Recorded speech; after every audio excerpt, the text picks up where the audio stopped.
You're listening to Power Athlete Radio, a podcast dedicated to empowering your performance every damn day. Join former NFL pro and Power Athlete founder John Welborn as he dissects the greatest minds in strength, conditioning, and more.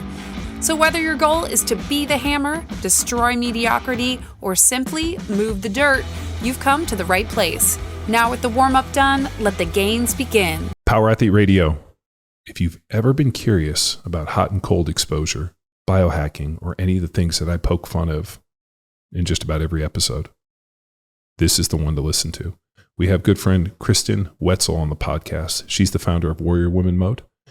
She is a health and high performance maven, nutrition specialist, certified fitness trainer, breathwork, exposure training coach, and someone that focuses on biohacking and optimal health. If you've listened to this podcast for any length of time, you know that the term biohacking makes every hair on my body stand up and my spider sense go crazy. Kristin is the one person that I actually give a little credence to, because not only has she spoken at 2 Power Athlete collectives, but also been on the podcast, and I consider her a good friend. So as I stated, officially, I met her 2 years ago when she came to the Power Athlete Collective to talk about the work she's done training women around their ever-changing hormonal profile. Provided a bunch of information and insight that I had not taken into my brain, just because it's not something that I deal with every day. Having a wife and a mother and daughters, I need to. But unfortunately, it's not the population I do, but I'm always curious about how people are working with different populations. This year, I invited her back to put us through some hot and cold exposure. We had cold tubs, we had a bitchin' sauna, and she put us through her breath and her exposure training, and it was a ton of fun. She is currently driving around America, living that van life for 12 months. And I was able to get her to take a slight detour, break a day from the van life to record this episode of Power Athlete Radio. Tune in. Kristin Weitzel. I know I told you I had that client that was like, we were trying to cut him for weight, and he was like making these food, deal. And I'm like looking at it, and I've always said, if you can manage a spreadsheet, you can get in shape. Yeah. It's just managing calories in, calories out. Yeah. Assuming everything else is okay, like hormones and whatnot, and you're not a closet eater or weird, and you're getting good sleep, great training, great sleep, everything. And the guy wasn't making any gains. So finally I'm like, I know it's in this. Like, what's this coffee? Like, are you putting like milk in there? Oh. And he's like, yeah, no, I've been drinking these bulletproof coffees. And there was like 4 coffees a day. So then he sent me, and I was like, hey, I want you to weigh out the butter and the MCT oil and everything and tell me how much it is. And then he sends me a picture, and it was like this big, and he's drinking 4 of these things. It was like 1,900 calories. And then he can't figure out, and he's like, I didn't think those calories matter. And then he sent me this clip, and it's Dave Ashbury being like, those calories are canceled out because of this, and gives this like complete fucking mumbo jumbo bullshit about it. And he's like, if it's butter in there, your body will cancel out those calories because of this and this. And like, it's complete nonsense. And I was like, so then I had the dude cut out the coffees. And things started going normally. Yeah, he got shredded. Yeah. He's like, do you think it was that? I'm like, yes.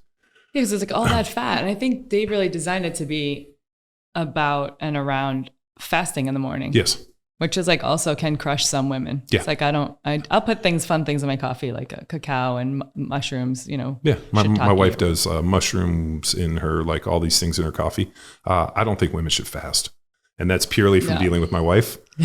Well, in the morning, I think is the worst time too. And many women are like not eating till 2 p.m. and it's like messing their circadian rhythm. And yeah, I'm conservative on it too. I love that. Yeah, I think the longest fast I get for women is 12 hours. Yeah. I'm like, if you eat, like 12 hours, good. Yeah, like get your last meal at 6, go to bed at 9, maybe wake up, like don't eat within an hour, and you're good on the fasting. Yeah. I remember.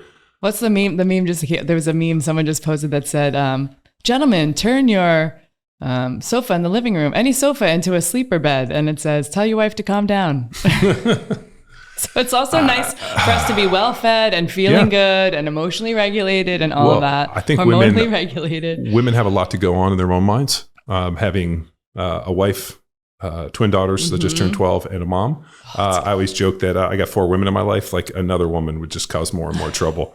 So one of the guys I train jits with is like, I'm going to roll more girls. I'm like, I don't need any more women in my life. Seriously. I'm maxed. Yeah. And but I do know with the fasting and even with the keto stuff, I don't recommend a ketogenic diet for ladies. Yeah. I just have not seen good results. I think women deal with enough. Yeah. Like being, restrictive and like forcing these things. I'm like, just eat a well-balanced diet, don't overeat processed stuff. I mean, just like a normal kind of paleo-esque approach makes sense, and eat every 12 hours. Paleo-esque. Yeah. I mean, I'm seeing keto work when women have like some acute thing for a very short period of time. But other than that, it's gnarly. Carnivore. I did carnivore for 18 days. It was like not good days. My wife had a doctor recommend her a carnivore diet. And after 3 days, she stopped because she didn't want to chew meat anymore. Like, whereas like I'll eat a steak every single meal. And she's like, I've never seen anybody so happy to eat their next steak. And I'm like, yeah. And she's like, I just don't want to chew meat anymore. Yeah. And I was like, oh, and she said, that's pretty common for women. Like there's like the constant consistency is bothersome. I mean, I love meat, Yeah, me too. but I like vary it all. I eat lots of different kinds of animal protein. So it's pretty rad. But like she's like, I like fish, I like chicken, I like to feel like different consistencies. Yeah. And then my daughters are like, we want different consistency. We just can't eat steak. And my son's like, steak for every meal? Yeah. So I mean, there's some different hard wiring in there. Yeah, for sure. And your two daughters are going to turn 13 soon. Well, they just turned 12. Okay. So you have another year while they still like love you and hold on to your legs? No. Oh, they stopped that already? No, they're already teenagers. Oh, okay. Oh, they were like, they entered this preteen thing and just went straight to teenager. Where now it's like, I was like, I sent them a picture when they were little. I'm like, this is when you guys were smiley with lots of hugs. Now everything's like, I'm like, there's so much drama in the world. You're so embarrassing, Dad.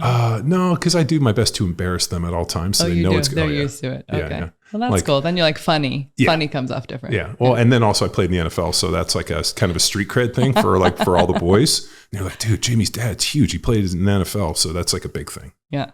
That's a win when prom night comes around. Yeah. And you're like, hey, let me have a quick chat with you, buddy. There's a middle school in our backyard that they built after we moved here. And they have Tuesday night, they have football games. And so my daughter goes to a private school, but her friends go to this school.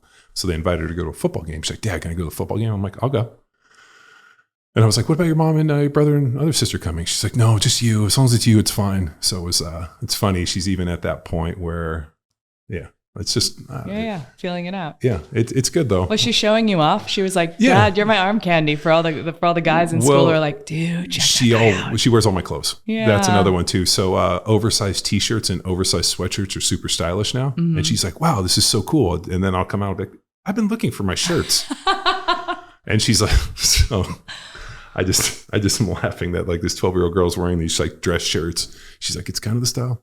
It's awesome. Yeah, it's I didn't grow up with sisters. So like I wasn't really exposed to this. And I'm just amazed at like the emotions that are like overtaking them. Yeah. Like where all of a sudden they're just crying. I'm like, why are you crying? And they're like, I don't know. Yeah. And I'm like, oh my God. Yeah. This is why. Welcome to womanhood. Oh my God. I feel so bad for you guys for the mere fact that like when we were pregnant, when my wife was pregnant, people were like, oh, what are you having? She's like, twin girls. And everybody was like, congratulations. No, they didn't. They just all kind of smiled and tilted their head. But then when my wife was pregnant with my son, oh my God, you're having a boy, and people would gush. And I was like, this is so terrible that like even in utero in the womb, people like even women are like sad that you're having twin daughters. I'm like, isn't this a good thing? And then it's been really dynamic. It's dynamic. It's a beautiful thing. Look at all these life lessons you get. It probably makes you a better coach across the board. All the things. I've come to the interesting realization that the majority of like nutrition and strength conditioning and all that has been designed for men. And so trying to like port it over into women. For the people in the back? Oh yeah. No, it's all been designed for men. And not to say that, we're completely different species, even though we're pretty close. I would say we're, probably more different than just the physiology aspect. Yeah. I think some like interesting, like even within the coaching circles, I read a pretty interesting coaching book, like men will succeed in spite, whereas women will succeed because somebody believes in them. Mm-hmm. So like if you're coaching women and you have a coach that believes in you. So my daughter, Jamie, swam and she had a great swim coach. He retired. She didn't want to swim anymore. And I'm like, you still love to swim? And she's like, no, but he's not there anymore. And I like to swim because I got encouragement from him. Mm-hmm. Whereas like boys are like, I'm going to go train with this guy because he tells me I suck. And I'm going to do this in spite of him.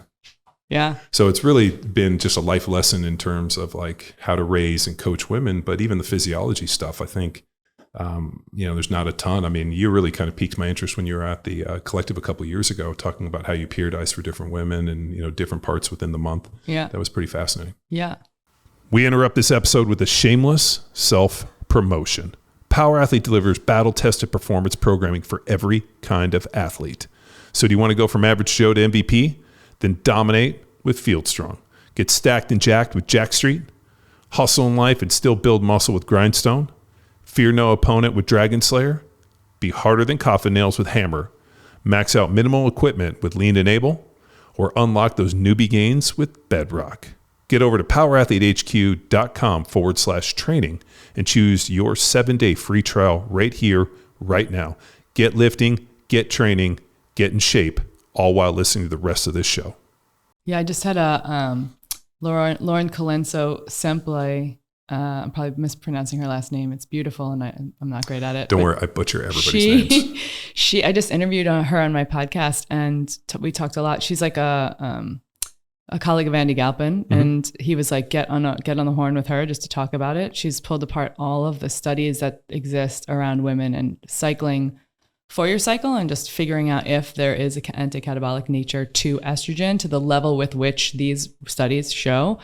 And her number one thing she says is there's just not enough research to say it as definitively as it's being said right now. And quite often it was a lot of male coaches who started that, but also a lot of my mentors sharing these, tons of studies. And so she's really picked them apart a lot, and she's doing a lot of studies on her own, one of which is coming out. One just came out like 60 days ago, and she has another big one coming out in a few months. That's just really digging into it more, which is like, and again, we're talking about like, she's muscle physiology, sports performance in that regard, where she's like taking apart muscle tissue and looking at it. Sure. So there are plenty of ways that I'm training women cyclically or aligned with their cycle that are still going to feel appropriate. And it's not that those studies are necessarily wrong, but she pulls them apart in the sense that they're like, hey, some of these studies are really not, it's not like double-blind placebo. It's kind of biased. There's things going on here. And that was fascinating to me to sort of hear and speak about that, especially as someone who's really fixed a lot of my programming around that. And another thing is like, just when you look at the studies, every 5 years, the FTC releases, FDA releases an overview of studies that's like how much more research has been done in this area, and it's like bad, good, indifferent, and indifferent is always like needs more, like not enough has been done. And even though we've been talking about it more the last 4 or 5 years, CDC, we've been talking about it, it still shows up as like indifferent. It still shows up as like not enough money to make a difference. So I think there's a continuation of this like, research can be so boring to so many people, right? Sure. And then it's like people are like, I don't want to fund that. That's not sexy. Sure. And then funding female research is, I'll send you the podcast. She talks a little bit about what she has to do in order to keep everything in check on the studies. And because it's women with cycles and blood testing every day, it's crazy detailed and really intensive for that research. So no one wants to do it, which is interesting. And also, we can still cycle people. Well, so for the same reason, all those people, when we told them we were having twin girls, were like, probably for the same. They're like, hey, we're going to do muscle physiology on women. They're like, oh, can't we do something like testosterone boosting effects or something else fun? So years ago, before my wife and I were married, before we had the kids, she competed in the CrossFit Games.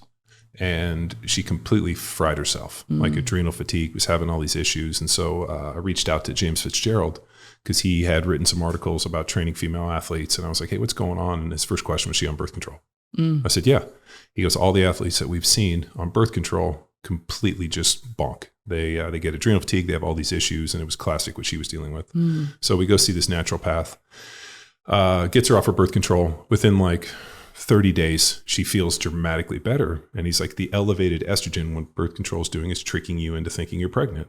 And, now you're trying to handle all this, unholy load of doing CrossFit in this kind of pregnant state where the body's trying to do all these other autonomic, functions that don't involve fitness and whatnot. And so that was like the first time I'd kind of dove into that a little bit. And I'm like, man, there's definitely something physiologically going on with elevated estrogen. Yeah. And, we've seen it too with not only people we've tested where, body fat's been too high, and it's an extremely, estrogenic effect when body fat's high and testosterone's not online. And all of a sudden, all the symptoms that they have are very similar to the ones of women. So, it can be. Yeah. Yeah. And I wondered first, I'd worked with a few like semi-pro, pro athletes, and just like really strong athletic females that were like but gay women. And I was like, why are the protocols I'm applying to them and working with them? Of course, in many cases they're adhering really well, but like, why is that just like shoulders above when I'm working with other women, right? And like starting to pull that apart. It's like, because gay women aren't typically on birth control. Yeah. And so I was like, oh, there's a light bulb there. And when you look at the charts and some of the research, it's just, you see an average women's cycle, which is like a guesstimate of what it might be like, but you see the flow and the highs and lows of progesterone and estrogen and all that. And when you look at someone who's cycling specifically oral contraceptive like a pill, it's just these little pulse marks, assuming a woman's taking it at the same time every day. And if she's not, it's totally throwing things off kilter. Yeah. And then in the conversation with Lauren, she was like, some women are having ovulation for like 12 hours or like 3 days, and like some cycles are 34, and some follicular phases are 10 or 6, or it's so all over the map, especially given everything that's going on in our environment, everything people are eating. It's wild. When they look at environmental impact, they don't look at it on men. They look at it in women. I mean, like just a much more advanced organism. The fact that you guys can grow another human inside you, like, that's pretty advanced. Yeah. So when they look at all this environmental impact, they don't look at it in men. I mean, men can eat a bowl of termites and probably be fine.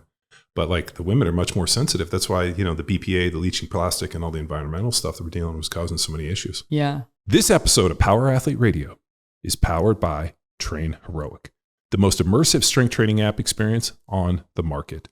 We've built an online training business by partnering with Train Heroic to deliver all of our world-class training programs like Jack Street, Hammer, Field Strong, and Grindstone. To learn which Power Athlete training program best suits your goals, head to powerathletehq.com/training. And if you're a coach looking to build a business with the best training tech in the business, head to trainheroic.com/powerathletehq. And now back to the show. Yeah, it's like for anyone who, I think the whole thing really comes down to, there are still many beautiful ways to cycle women along with in their reproductive years, along with their cycle, emotionality, and yes, definitely hormone rise and low hormone phase. And we're talking about fasting. Like there's sometimes if you're going to fast for 24 hours, it's probably better during your period, etc. But we can look at all that. And I think there's been a little bit of this like culture going around almost that's like, well, if you're going to work out the last week or so, or the week before your period, last 2 weeks of the cycle, it's like less important. And it's like the number one question women will ask when I talk about it is, well, does that mean I can just skip all my workouts? No, and it's like, again, lower intensity. Let's keep working out, lower intensity, making sure that we're doing accessory work or whatever else we want to weave into the mix. In the world, women are not doing enough fitness variance, which is why I love your programs. Thank you. Yeah. What I've always found really fascinating is if you look at Olympics gymnastics, the majority of the movements for men are upper body, and all but maybe one or two movements if you call the vault. I call that more of a lower body. But like what they do in the parallel bars, those are all lower body stuff. So the men have rings, they have pommel horse, they have vault, they have the high bar, whereas the women, have the floor, which I guess is ground-based. They have the vault ground-based, and the majority of stuff is ground-based. And I think the reason being is men have stronger upper bodies. And I think women handle load much better, especially in the lower body. And we've seen it within CrossFit. Yeah. That's why these CrossFit girls can handle such an insane amount of load, because their relative strength maybe not be as, or might be better than on the higher end. So just with that alone, like there needs to be a little bit different programming than just like men, let me just create a men light program for the women. Yeah. Yeah. So I know when, we have ladies come in and, hey, we do the program. I always try to give them some little bit of modification. Like I need you to do more accessory work on the shoulders. And, if you're getting pain, like how this all looks. I mean, I think there's some modifications that can be done for men to women as opposed to just like follow a dude's program. Yeah. Yeah. Yeah, that's like the Under Armour VP a long time ago said to me, we up until now, we've just been taking the men's clothes and shrinking them and turning them pink. And then we sell them as women's clothes. But it's not really working for like bras. I'm like, surprise. Surprise. Well, that's kind of Andy Stump's wife, Leia. She does jujitsu. And she was complaining that like all the gis are cut for men. They're just smaller sizes for women. And she was kind of went on this rant about like they need to actually cut these for women. Yeah. And I was like, this, obviously I'm not a black belt like you are. Like, this is obviously a big issue. So she was talking about a female only gi company. And I'm like, well, it makes sense. I mean, different proportions. I know for my daughter who does it, like we need like a different top for a different pant and this mix and match. Yeah. So rad. You have your daughter doing jujitsu. I love that. I started training those pro guys And that was kind of the catalyst to get her in there. I think at least, and I know this sounds I'm not a doomsdayer in any way, but I do believe that if the first time something weird happens to you, like somebody puts their hands on you, or you're, let's say, at a concert and you get shoved, if like the first time it happens is in that kind of stressful environment and you haven't been exposed to, maybe some combatives or punching or boxing or maybe jujitsu, like I would rather it happen in a controlled environment for the first time than the first time when you're out somewhere and something bad happens. Yeah. Well, this is also when, like you asked me, like anything weird going on happen while you're out in the van yet? And there's parts of me that are like, no, like thankfully. Yeah. And, to what level could I defend myself or just get back in the van and close the door and lock it? And me as a dad, like the first thing I saw when I saw you in the van, you're like living it. The first thing I was like, I hope you're safe in the van. I know, it's like, great. Well, that's like like me as a dad. Like I just am like, women's safety for something. Like it wasn't something I necessarily thought much about, but then I became a dad and I had daughters, and now I'm like pretty hyper focused on like female safety. Yeah. That I don't know if things are better or worse than they used to be, but I feel like there's more access to information. Yeah, and anything can happen, and people are sneaky and smart and extra technology and all these things. And so I carry pepper spray. I chose not to carry a firearm because you have to get permits in every state you drive through. It's challenging.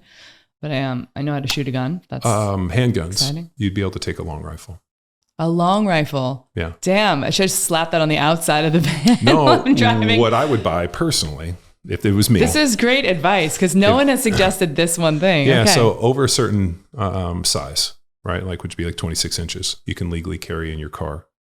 What I would carry... Loaded? No. In Texas, you can carry loaded. There's also reciprocity. If you got a concealed weapons permit in Texas, it's like 26 or 36 states. Okay. But in California, it'd be a little weird. But if you carried a lever action, smaller rifle that carried a pistol caliber, then it's considered not a semi-automatic. It's a lever action, so it's a bolt. So there's a weird... That's not like a hunting rifle, no. It's like you it's fancier. Can hunt. No, it's like a lever action, like a cowboy rifle, where you lever action instead of like have it automatic. So there's less laws with lever actions. Yeah. So whenever I travel in states, I have a kind of a bitchin' lever action rifle I like. Oh, cool. That's kind of what I carry. Great. I'll pick that up on Amazon. Yeah. No, but that's a good suggestion. Yeah. And it's like, it's not, you never want to have to use it, but I went through like front sight firearms training in Nevada, which was just helpful for me because they really tell you everything that's going to happen if you actually shoot someone. And it gives you pause, and because we all just think, I think females, we then tend to think someone's going to break into our house, God forbid, and something happens and we shoot them and we're fine. There's no issue. But the reality is they're still going to arrest you. You're still going to go through all this. So you have to understand the gravity of the situation. I mean, of course you understand it's already a life, but if it's a threat, what happens next and how to handle firearms? Well, they're much more lenient for women. I took a pretty aggressive defensive class with Craig Douglas and there were women in the class. And so there was all these different role plays. And a guy walks up to a girl and like, there were situations where the guy walked up and got kind of aggressive with the guy where all of a sudden we pulled his gun. I was like, dude, this guy's going to jail. All of a sudden the guy got aggressive. The girl pulled the gun and shot him. I'm like, looks clean to me. Like, and I realized, oh my God, we got to the table and we were going over and they were like, John, your bias was so high. And I'm like, maybe it's because even a very small, like a small man is dramatically stronger. I mean, I've seen the difference in strength, and like, women can get overpowered very easily in one big shot and they're gone. Yeah. So whereas a guy, thicker skull, bigger bones, just more dense, more muscle, different frame. Yeah. That's why it was important to get the girls in jiu-jitsu, and then we'll transform, maybe into some boxing and some fighting, and Harry Shaw teaches some of the Krav stuff. So yeah. And then it transfers to life, right? This is like all the things I talk about with cold and breath and all these adjustments for adaptation. It's like the first experience that she has on a mat, and then she goes through a little bit of like, okay, I have to learn this, and this is challenging. And then she has her first, tap. Is that what you say? Yeah, like and then you build some confidence through it. And then if someone walks up to you, you're not going to hang out in a dark alley. But if someone comes up to you in a dark alley, you're like, hey, you can get away. I think that's the big thing. Is like, can you get away? 100%. But a big issue. I have a buddy, my buddy RC back in Pennsylvania. RC was a pretty legendary outlaw biker. He's like President Pagans, kind of a very colorful character, owned a tattoo place, rode motorcycles. And RC's son was pretty switched on. I asked him once, I'm like, hey, your son's pretty switched on.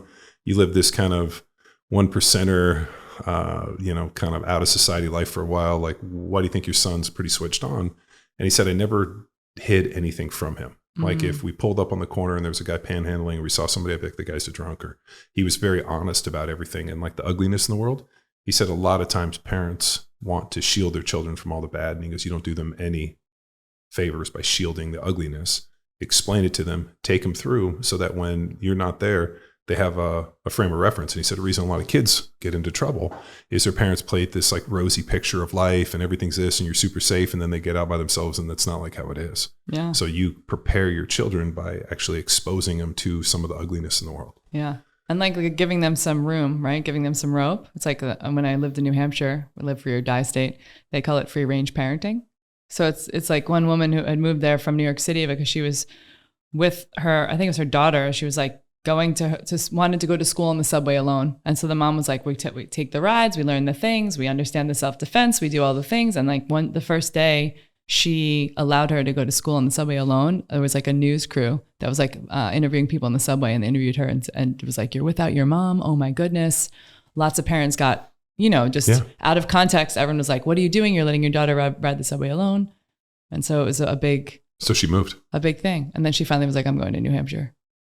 But, it's like she had felt like I'm training my daughter for the game of life and to get into school and to, do all these things that she can feel self-sufficient.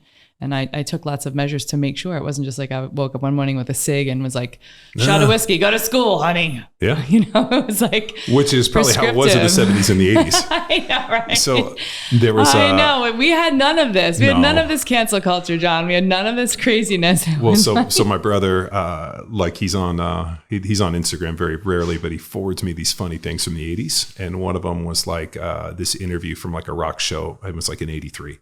And this dude's like out in front of this like yellow Camaro and he's got like a leather jacket and it says, whatever his name was, like, Mike. And it was like 18 years old.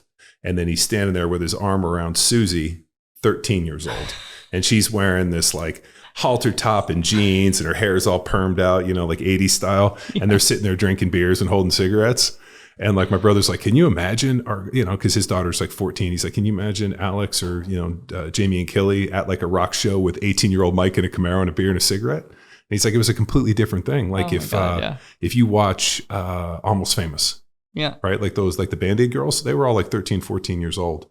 I mean, there was I think it's Steven Tyler's book. There was the girl he calls his muse who was under the age 18, maybe 15, 16. The parents actually provided him custody so they could travel to shows and cross state lines and he wouldn't get in trouble for crossing state lines with a minor. Whoa. So completely different world. Different times. Yeah. And then people are like nervous about, look at most of the people at what do you call it? Woodstock. These high school kids jumped in vans, drove across America and their parents like, all right, see you later. See you in 2 weeks, sleeping in a van. They're like, call home once a month. What do you think that is? Like it's 10 p.m. Do you know where your children are? Those commercials, yeah. Amazing. What changed it? What do you think? Because it felt like we had a lot more freedom. Or was it just the fact that I'm not sure internet? that it's I'm not. I don't know. I want to say like politics, but maybe not. Yeah, like psychology, technology. I mean, I'm sure technology had some hand in it. I don't know. There's this, lately I've been talking a bit about this like expansion into understanding our softer side and everybody being more balanced and all of this. And a lot of people, I work with so many females that it's like the balance of masculine and feminine. And again, I'm never anti-man. I'm never feminist. I'm just not that person. I think that there's really, from a genetic standpoint, from a physiological standpoint, there are roles that we tend to play. And that doesn't mean you can't be gender fluid and play a lot of different roles or fit in where you believe you fit in. You can make that choice. But I think as we have been exploring being more like soft or sensitive, I think as we've been leaning into, and also like the rise of cancel culture in the last 10 years or 5.5, 6 years, I think that those changes have shifted us as a society from a psychology. And I don't want to say we're getting soft, but in some ways we're navigating what our sensitive side is. And I think we've either lost sight or we've temporarily put down some of our strengths, our edge, our ability. And again, I'm like wildly generalizing here, but I think I see it. I put 3 gentlemen in I did a big ice bath thing for 80 people, and it was like similar to what we did here. And there was 3 gentlemen that came up at the end, and then one of them was like the director for this health organization.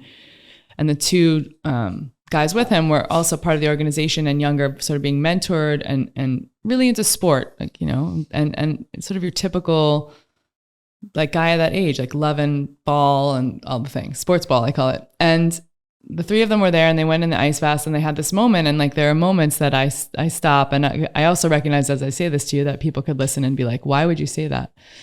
So not to take anything away from cancel culture, but I had this intuition that came up, and the way that they were waiting to go last, and that they were being just polite and lovely. And there wasn't really a lot of like bro energy. And of course they're highly intelligent men. So it wasn't, you know, it wasn't, something was there. They were holding back something. And I've gotten really good at reading people's nervous systems before, during, and after cold plunging, which gives me some insight on them and their life. And I, of course, sat to coach them, and I said, hey, can we just take 30 seconds and breathe together? And they had a little joke and put their hands on each other's shoulders, which some of the women had done. And we all took a breath together. And I was like, now I'm going to ask you to hold your hands at your sides and just look at each other. And I want to say this thing to all of you, which is, it can be challenging right now to be standing in your fullest masculine expression. And it happened to be 3 white men. And I was like, this is not to take away from any cultural challenges that we're facing and oppressions that exist in the world, but it can be hard to navigate what you do and how you behave as a white man in the world right now. Yeah. And I want you to be able to like have a moment that, you know, you can support each other in that, and you can talk about the conversations that need to be had, and that you don't have to hold back from this audience, this mixed health audience that we're here, and show up for each other. And then I let them ice plunge, and it was like a normal ice plunge, and all the things went on, and we had a laugh, and I chatted with them a bit. But then I went back to my room. They were the last 3 to go. We all had dinner and a big buffet, and I went back to my room that night, and I did the thing where you like get in the shower and you're like, oh, is that going to come back to haunt me?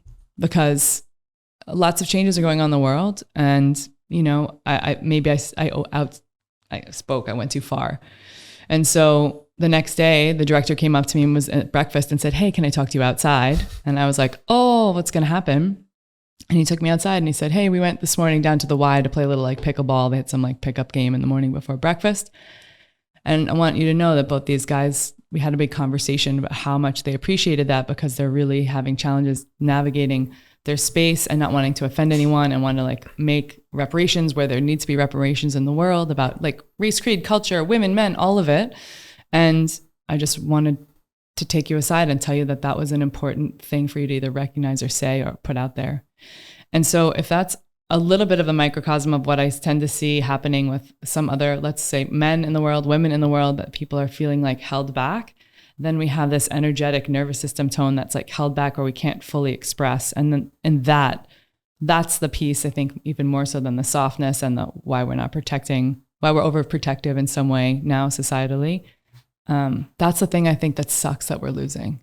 Shame's a powerful motivator. Yeah. And there's this weird piece of like this huge public shaming and like the cancel culture and jumping in that I think people are really very conscious to navigate. Yeah. That like, I don't want to say anything that all of a sudden puts me in. I mean, you think from like an evolutionary standpoint, right? Like we probably grew up in, you know, was it Malcolm? No, it wasn't Malcolm Gladwell, but the book Tribes. Talked about we grew up within these small circles of 50 to 500 people who are used to a certain amount of connections. And I really believe that like public speaking goes back to this. I think the reason that they have a fear of public speaking is that in these small groups, you know, within an evolutionary model, if you were not accepted, then you weren't part of the group, and which meant you were probably on the outside of the wall. And then obviously you didn't have access to, you know, safety and fire and food and all the other things. So people are really nervous about not being accepted. Also in the same thing, like this public shaming and, you know, the cancel culture, same deal. Yeah. You know, now all of a sudden, you know, and these people are calling their jobs and, you know, attacking them from a million different places. And so instead of, you know, potentially saying something to put yourself out there, people are just retracting because they don't want to enter into it. You're like, shit, I say one thing and all of a sudden I'm getting, you know, smashed on the internet. And mind you, some people should get fucking smashed. People do say a lot of stupid shit and they need to think before they speak. But then calling their jobs and this and like the level of access within the internet, like people can... Like getting people fired because of something that went sideways. Yeah. Yeah, and like you and I are going to always deal with people who do a little bit of trolling and then incite some stuff that's, Oh, and we do it too. That kind of thing. We just did Harry just did an Instagram post for me where we kind of trolled people on endurance running. Yeah. And like these people were like losing their minds. And some guys like, you realize that he's probably doing this to troll you guys into making some comments. And I think you have to like periodically, and we do that too. We mess with the vegans on occasion because they're an easy target. They just like, rabble, and they get all wound up. And at the end of the day, I don't really care what they eat. Because we used to have good discourse and debate. This is like what it was like when you go to bars, used to be the places where people would go and stand in the bar and give their opinion and share and have discourse. But you actually had to face people. Yeah. Now we have this anonymity sitting behind a keyboard with this, and you can say some really ugly shit. This is hilarious. I somehow must have clicked on something about Travis Kelce and Taylor Swift for the football. I shouldn't have done it because my social media is bombarded with with like Travis Kelce, and you get served it to the point where like I like cleared my browser cache. I tried to like do everything I'm like, man, I got to like click on something else because I'm just getting fed all this and the ugliness that like people are putting at those people. And I'm like, dude, they're like 33, 34 years old. I had kids by the time they were age. They're not like 19-year-old and they're like making this big deal. I'm like, some chick who's worth probably $1 billion who's in her 30s or dating a professional athlete who was almost, like he's still playing. I was retired by the time I was 32. He's 34. So he's at the twilight at the end of his career. And these people get together and you would think it's like the biggest media blitz in the world. And I'm like, they're not 19 or 20-year-old kids. I'm like, they're people in their 30s. Yeah. I'm like, there's people I know that had grandkids by the time they were these people's age. And they're like talking about it. I'm like this is the weird fascination. I'm like, these people are parent age. They're not kids. Yeah. And like the media and like social media and this whole thing is just like on these people like I've never seen. I'm like, there are people in their 30s that are trying to date. Like, let's give them some slack. Yeah, I think it's okay. Yeah, they're adulting. Yeah, they're adulting. Like, why don't we give them a little bit of room so we don't like smother this thing? And the amount of coverage and questions in this, I was like, oh my God, like this is awful. Yeah. Can you imagine? Like, it made me laugh. I'm like, he's a 10-year NFL vet. Like, there's lots of dudes are retired in their second career by the time they do this. Yeah. She's worth like $1 billion in her 30s. I'm like, she's never been married and have no kids, which I mean is always a plus. But like at 33, 34, like there was a time where that was considered taboo. Yeah, yeah. So sure. It was really funny that like I didn't realize like I had seen because I obviously watch football. I'd seen her at the game and I was like, oh, that's cool. Like the NFL's super smart in this cross promotion. They probably, who knows, that they set this thing up because now they get the Swifties and to follow the NFL. So totally. The NFL. And I've sat through these meetings. The largest demographic that the NFL has never been able to crack is women. So women are 3 times the shoppers. They subscribe to things. They're just way better consumers than men. Yeah. So the NFL's entire focus has been to how to convert a female audience. So breast cancer awareness, pink this. I mean, everything that they've done has been this like female sideline reporters. We threw you out when you did like the lingerie league. Like, but after that, we were like, we're not going back. Yeah. So they've done a ton of stuff to try to bring in a female audience. Yeah. Taylor Swift coming and dating Travis Kelce might be the greatest PR stunt for it. Yeah. I don't know if it really happened or they just kind of were like, hey, we'll cut you a contract if you guys pretend you're dating. Hopefully they are because it seems like a great pairing. And I'm solely stoked for him. I mean, like, how could you not? Like the girl like travels the world, makes her own money, has crushed it. Like I love the fact that she like kicked the movie industry in the teeth and just cut a side deal, made like, $100 million in a weekend. I mean, awesome. I'm so stoked for her. Yeah. But the thing I'm laughing about is like how focused these are. I'm like, these are 2 adults in their 30s that you guys are treating like starlet lover, like Romeo and Juliet, 16-year-old kids. Yeah. Like, and then they're like, oh my God, he bought a new house. I'm like, yeah, he was probably living in like, I know it's going to sound terrible. $1 million house in Kansas City's pretty nice. But like, he probably was like, shit, I don't have a gate. And there's paparazzi. So he had to go buy a new house, which now you think like, hey, I'm dating a girl. Now I got to upgrade my house. And it's pretty, it's hysterical sitting here on like my side where I see it. And I'm like, man, this is wow. But how starved are people for attention and for information that they're basically obsessed with 2 30-year-old something people who are trying to date.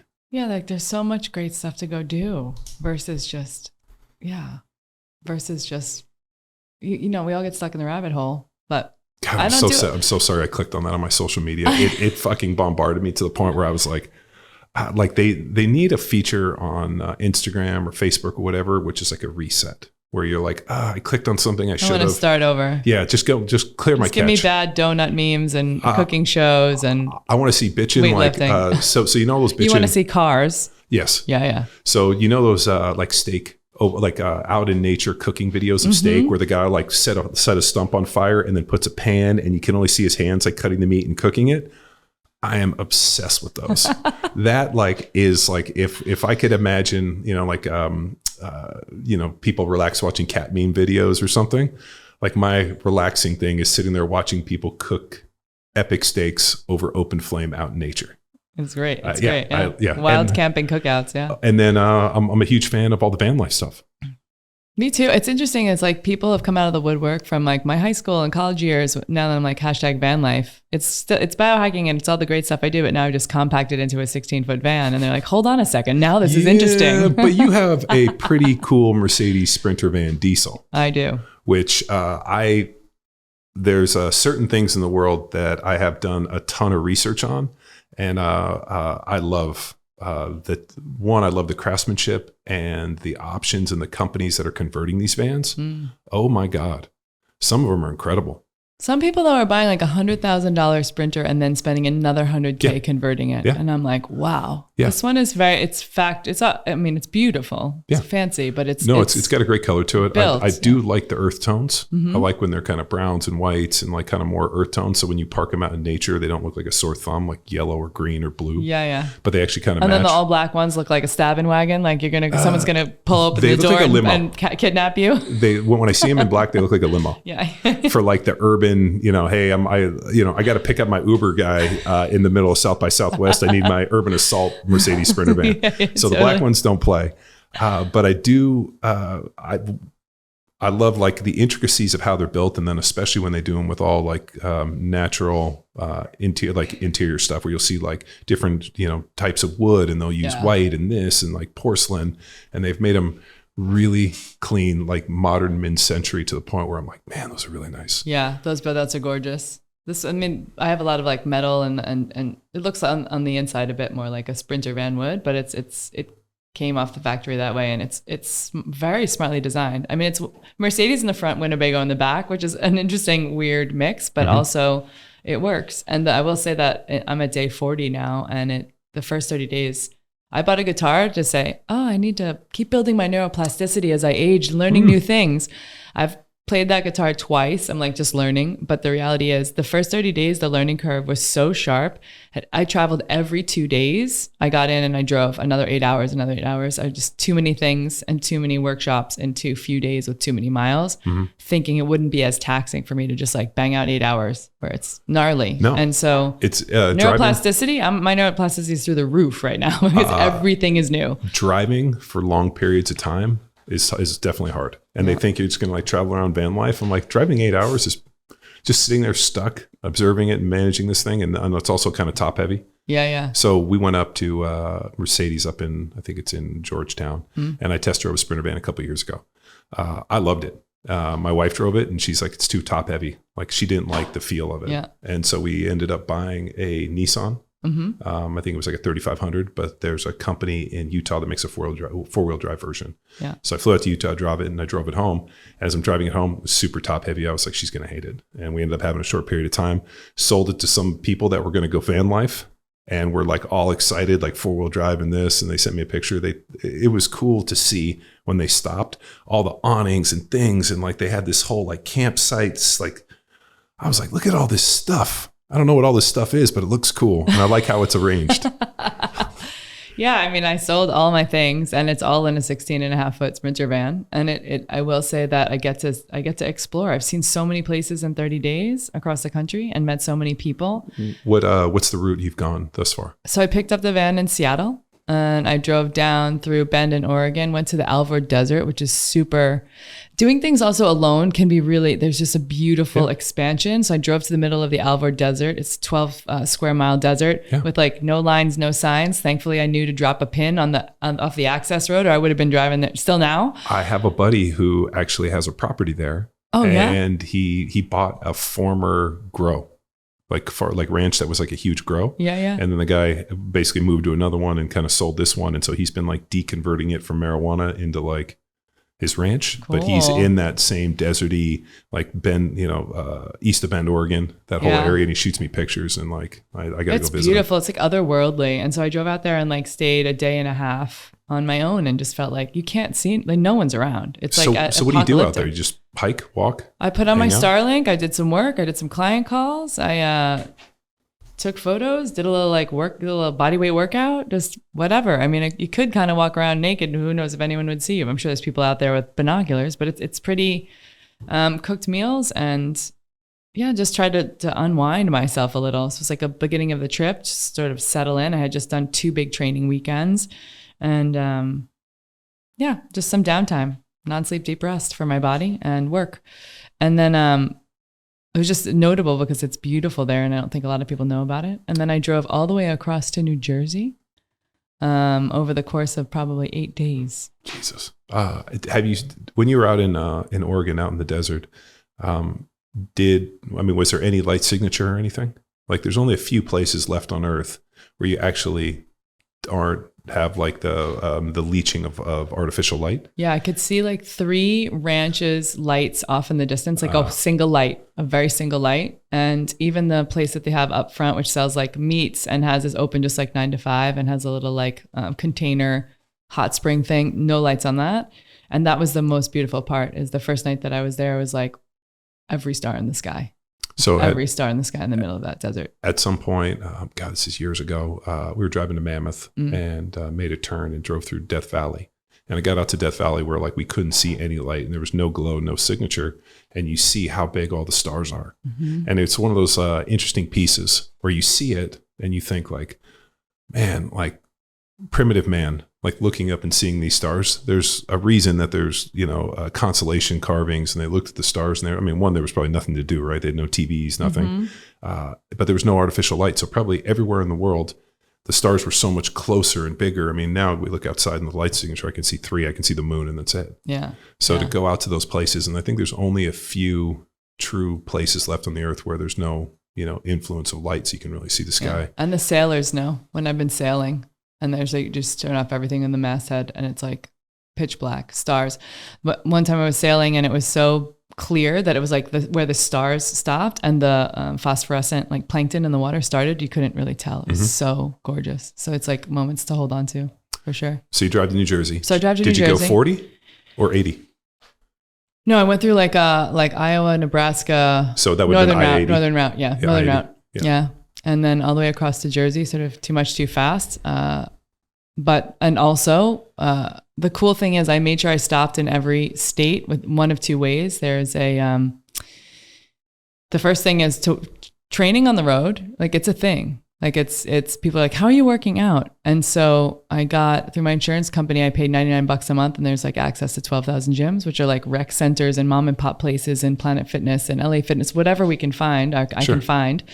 And then all the states in the middle, they don't really have a lot of those locations. You can kind of find a Planet Fitness, but I like to go to the rec centers because this is more interesting crew. People are like doing their thing and different styles of workouts. And there's always like a silver sneakers in the back going on, some kind of, older class clientele. And I just stop in these rec centers in the morning, and there's so many nights I like woke up next to a river where it's beautiful, and I like could river plunge. And again, alone, and I go to plunge in a river, and I'm like, am I allowed? Like, you have this weird sense of being like human in a place where there's all these rules and regulations, and you're like in nature, and it gives you this reminder, like, of course you're allowed. Just go swim in the river for a minute. It's fine. And I'm like, oh, there's a fisherman down there. If the current catches me, am I going to be okay? So there's all these things that we never thought of, and now why would I think of that? So to kind of clear them from my cache, and then training, just finding a way that I could train. And that the reality is, like 3 mornings a week, I would sleep in a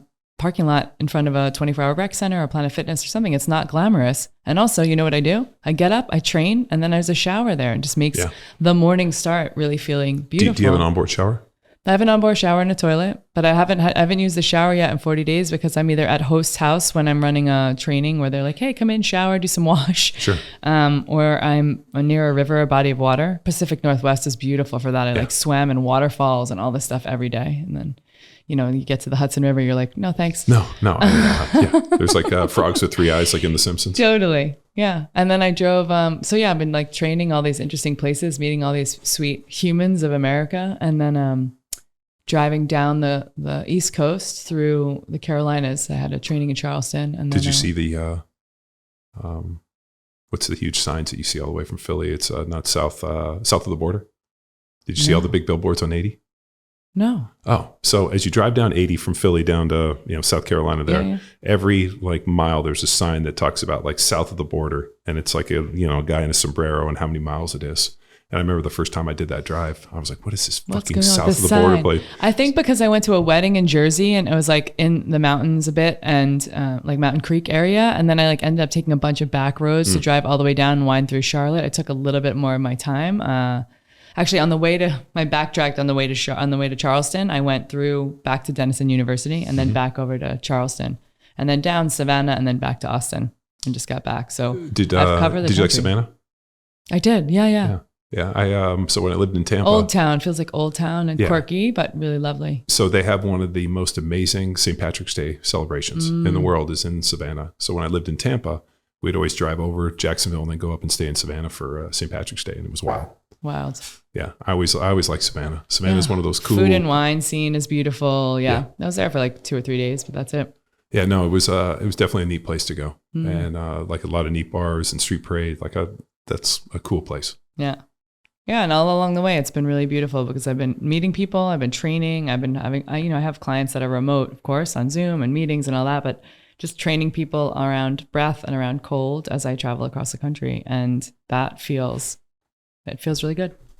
It's awesome. Yeah. So how long? So 1 year? A year is whatever. Everyone's like, you can do a year, you can do less, you can do more. What do you want to do? And it's like, I just picked a year because a year felt right.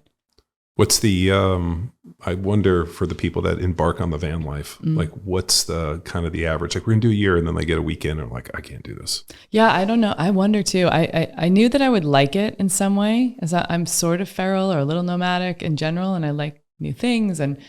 But I like it so much more than I thought I would in a very different way. And that for me was like sort of interesting. I think there's a lot of introspection, time to think, ability to sort of build my confidence, like on the road alone, doing the thing, I put on my website header at some point in the beginning of last year, your comfort zone is killing you. And then the universe is like, oh, you actually want to preach that? Oh, we're going to give you all the things. We're going to give you like a gnarly flat tire and a busted valve. And we're going to give you some other things you have to figure out and hoses and you're going to have to dump your pooper and like all this, you're going to have to figure it all out.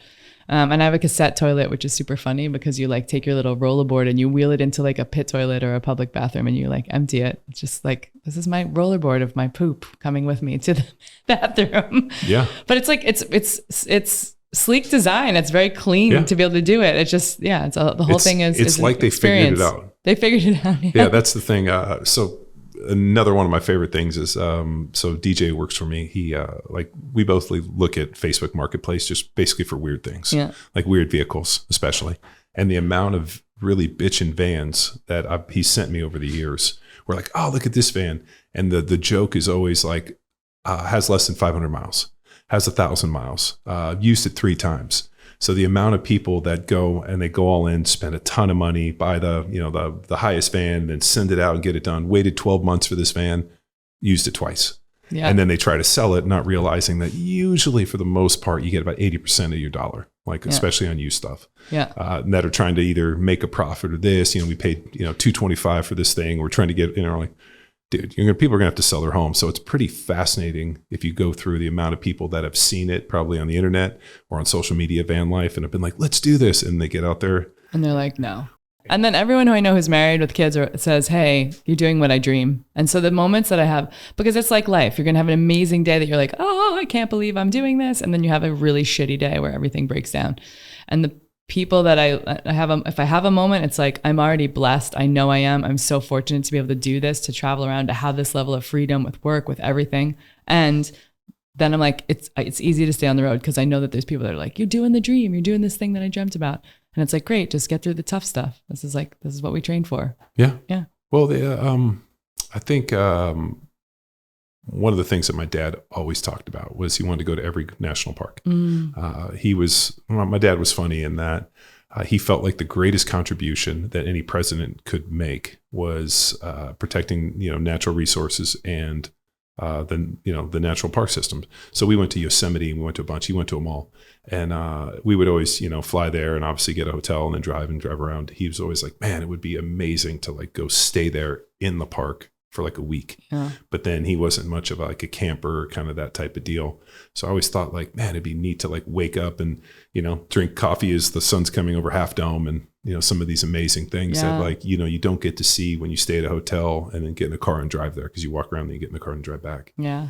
So, and I just was like drove an hour last weekend to Central Texas to like where there's a campground and just opened the back doors so I could wake up with sunrise over this little lake. And it's just there's simplicity like that just lights you up to be able to start your day. Have you gone like West Texas, South, like what's it called?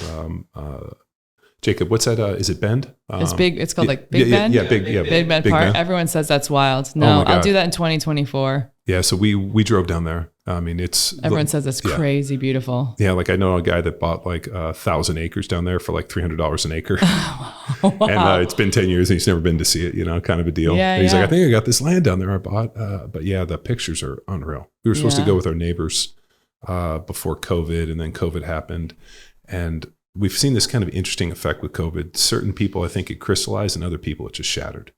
So, I mean, people, like, it was just weird. Like, we had, pretty tight with their neighbors. COVID kind of hit and things went off the rails and they don't live there anymore. Now they're somewhere else. Yeah. And it was interesting. And I actually driving the car yesterday, I talked to my daughter. I'm like, what do you remember about COVID? And she's like, I remember we watched a lot of Netflix. And I was like, yeah, it's what we did. And she's like, I remember we cooked and we did Netflix and we played in the pool. She's like, that's about it. But it was real boring because we had to do online school. I was like, that's all you remember? She's like, yeah. I'm like, nothing else? And she's like, no, it's just Netflix and cooking. Well, that's pretty good. Yeah. I was like, oh, that's, yeah. I feel like I looked around for a lot of leadership where in places I expected leadership, there was none. That was like my big takeaway from COVID. I was like, what's going on with the people that I look to be like, yo, we're fine. Everything's going to be great. Let's triumph, I mean, you guys, I feel like just that energy, you have that energy, generally speaking, like the power athlete energy where it's like, well, that's me. Stoicism. Yeah. Well, it's you and it's your brand. And also there's like a thing to say, okay, cool. There's some people in the world, like Deuce Gym in LA was like, I kind of like turned to the crew that's running that and Logan to be like, the day that they announced like, everything had to be locked down in LA, I like wrote him an email and was like, yo, I know this is the worst time to talk about going into your coaching program, but you're an outdoor gym and I don't know what else to do. And he was like, come on. Yeah.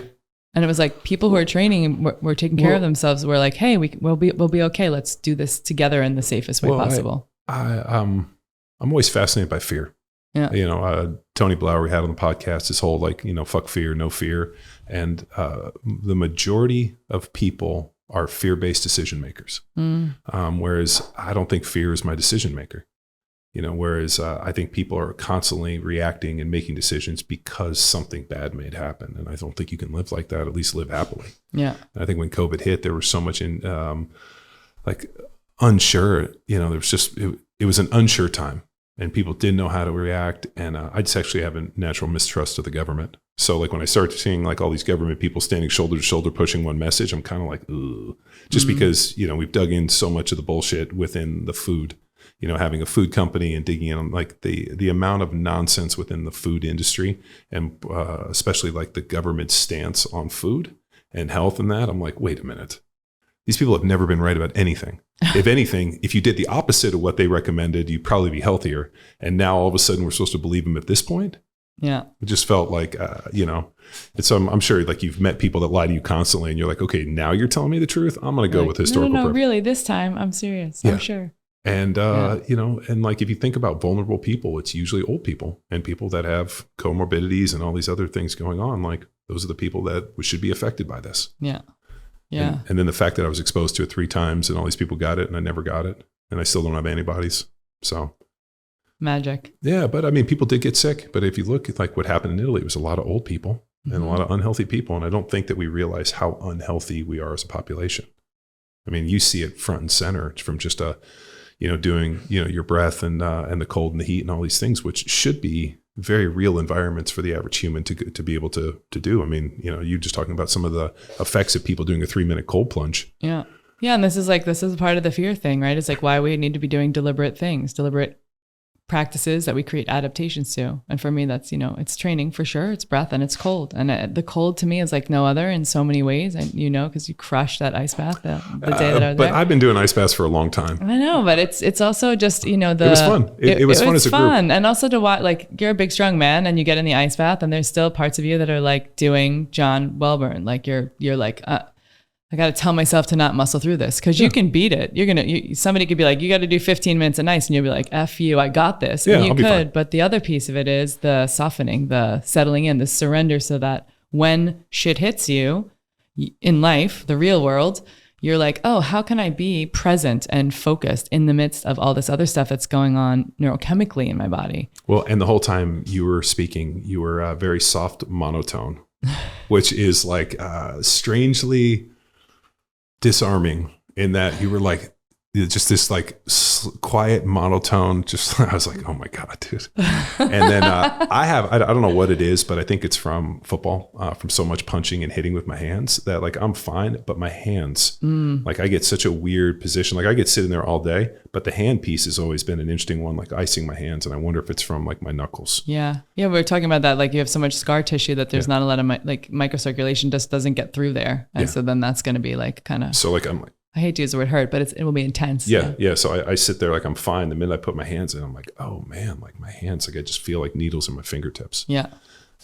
So I played in one of the coldest games in NFL history. And the ground was so frozen that when I got down into my stance, I had to like hover my hand above the ground because if I touched the ground, my hand would freeze. Whoa. And then your fingertips get basically frozen. And then you go punch somebody and it's like your fingers are shattering. Damn. So the first part of the game, I had my hand in the dirt and I go to punch somebody and I felt like my fingers were shattering. So then I got to the point where I was kind of like hovering my hand over the top, but then I couldn't get any weight forward in the run game. And as soon as I put my hand in the cold, I have this instantly takes me back to my hands freezing on the ground in an NFL game. And then having to punch somebody's cold ass helmet, which is all frozen, and then just feeling like my fingers are going to shatter. And you can only layer so much gear on you to warm up, right? Because you got to be able to move. This is hilarious. I wore the exact same thing in the hottest game in NFL history, and I wore the exact same thing in one of the coldest games in NFL history. So I played in a game that was 163 degrees on the field. It's called the Pickle Juice game if you Google it. September 1, noon, Dallas. So they told us don't lay on the ground. You're going to overheat and die. So I wore the exact same thing when I played in that game, and I wore the exact same thing in like -40. Wow. So it's just t-shirt underneath, short sleeves, same gloves, everything. I was superstitious. I never changed from hot to cold. Everything was always the same. Yeah. And it sucked when it was cold. Yeah, I can imagine. It's like no protection, no neoprene, no nothing. No, it was like knee sleeves and then like thin receiver gloves, with tape over them. And I'm like, oh my God, my fingertips are so cold. And they wouldn't call a game in either one of those temperature differentials. No, because it's like we go hard. Yeah, it's the NFL thing. The only thing that they would kind of call a game for is there was lightning, I think. Yeah, because it would look bad if somebody got struck by lightning in the TV. So there was a huge hurricane in Houston, and we were supposed to play on Sunday. They flew us down there, and we played. I think it was on a Wednesday or Thursday, because the NFL has to play. Yeah. So it was. Yeah, we went down there and beat them, and it was some wacky. And it started storming, and they like ran us off the field at the end of the game. Everybody get on the bus. We got to go. Wild. Yeah, you started your cold exposure with, everyone can start their cold exposure with really like crazy snow external conditions. They don't have to get in the cold ice stuff right away. So how did you get into this? I mean, I know it's like the breath, crazy. The breath, the cold exposure. And then I probably have this elitist kind of top of the mountain view of it. I'm like, it's just cold water, just get in there. Whereas seeing the emotional kind of this almost primal visceral response from people. So I was like, why are these people so emotional? Like it's only 3 minutes of cold, and then just fascinated by the fact that it like somehow breaks down and like pulls this emotion out. I'm like, people are over there weeping. I'm like, what's going on? This is making me uncomfortable. And you're over there very quiet with them. It's fine. You just need to keep moving. It's like, oh my God. You're like, what's happening over here? It's a psychology session. No, I think there's the background is that I was always curious about all of this health optimization stuff. And I was teaching yoga. I was trying to sort of merge my high-powered alpha career in consumer packaged goods alongside, getting certified as a yoga teacher and dancing and doing all these things that were a bit more of the feminine edge for me. And yoga taught me a lot about breath. not a full understanding. And I had a really tough time sort of meditating in yoga because that was like the thing I thought you had to be doing well as a yogi. And I did that for like 8 years as I was expanding my health optimization landscape and the people that I was training with. And then when I was in LA, I have little things in my life that are reminders. When I was 11, I went to Rebecca Bassio's birthday party and I was like, I hate getting up for school in the morning. And she said, well, I find if you like stick your face in a little cold water or splash a lot of icy cold water out of the faucet in your face, it helps wake you up. And I was doing that with no understanding that any of how that would work. I'm 11. And like later on in my teenage years, I would go to Russian and Turkish bathhouse in New York City, and like I've been to that. Yeah, the Russian thing where we got in like the 150-degree sauna, and then the guy was beating me with the cypress sticks. Totally, and they always have a cold plunge, and I was like always little kids of the owners and stuff sitting in the cold plunge, like woo, and I thought, how are you doing this? And I would get in and I do 30 seconds and think I was a hero doing 30 seconds in the cold because it was like exhilarating and fun, and you know, I was like I'm championing it. And then when I was in LA and I was doing a little bit more in the sports performance world and really just trying to dig into other health optimization tools, I started watching cold and seeing cold showers. And I had a big meeting with a guy that's like, I've done 100 days of cold showers. So it changed my life. And I thought, can that really be a thing? And then my Rawl first said to me, oh yeah, Laird Hamilton's doing this crazy thing. And Laird and Gabby, where like they do experiences and ice baths. Yeah, XPT. Yeah. And so I thought, oh, I'm gonna go to one of those. So I went to an experience weekend, which was like Laird and Gabby front and center at their house, all athletes, so many great surfers and stuff there. And I felt like, oh, I'm strong and I'm organized when it comes to, you know, functional movement, but I'm probably the weakest link. And first I learned that in the pool weights, and then later I learned that. Yeah, he's got some crazy deep pool. Yeah, 11 feet. And so they do a great job. They put a master diver in the bottom of the pool the whole time you're doing weights in there. So it's just like, I felt safe. And then I also had moments where I was like teary eyed, but I was like, it's the pool. No one could see that I'm crying when I come up from the water with a 40 pound weight. Yeah. And so that was good. And then, but what happened for me was that I felt really strongly, I could see by my performance that I was sort of the weakest link with breath holding and things like that in the pool. And I happened to meet, Patrick McEwen was there over the course of that weekend as their guest speaker, as it would be. So he's like the foremost performance breathing researcher that's been highlighted so much in James Nestor's work and stuff. Yeah. And then I went to, I sort of like decided that the next day I was like, oh, tomorrow's sauna and ice plunge. I'm going to pull my weight. There's like a A-type personality, Kristin, saying, oh, there's all these guys, a couple women. I need to pull my weight and show them that if we were a team, that I'd still have value. And I'm going to show up tomorrow. And I'm going to go first, and I'm going to get in a cold plunge, head dunk in on the way in and out. 3 minutes I'm doing because they had told us that was the max we were allowed to do. Mm-hmm. And I'm going to do it like a Zen master. And I'm going to make sure that everybody there is just like, okay, she's got some value. And so like, it's weird how competitive spirit will make you feel those things. And I learned the really beautiful lesson that has stuck with me ever since, which is, just like you know how the lift is going to go when you watch someone in the CrossFit Games like approach the bar. It's all about approach. It's all about mindset. Yeah. And I showed up that next day and I didn't even have to say I wanted to go first. Mark, who was sort of like watching that specific ice bath, was like, oh, I think Kristin's going to go first. And then I did exactly what I said I would do. And for myself, it felt like a level of confidence that I was like, I'd never done more than a minute in cold at any of these like bath houses or spas or whatnot. And I did that. And the moment I got out of that experience for my first like 3 minute in and out head dunk ice bath, I thought, okay, it's mindset. And this is what I'm meant to be doing. And I just like oddly knew. And they had XPT at a training the weekend following. And I said to them, I'm going to come to this training. They're like, sorry, it's sold out. And I'm like, no, I'm coming to this training. And they said, it's 18 hours of homework beforehand. I was like, yeah, I'll do it. I'm coming to this training. And it took them till about lunchtime when me nagging them, finally, they said, okay, we'll make space for you. We'll make space. And just from then on in, I wove it into all the work I did with women. I started seeing what was happening to females and the way that they spoke to themselves and their confidence boosting capability of the cold and the breath work. And the two things go hand in glove. We learn how to navigate our experience through stress, through using the breath.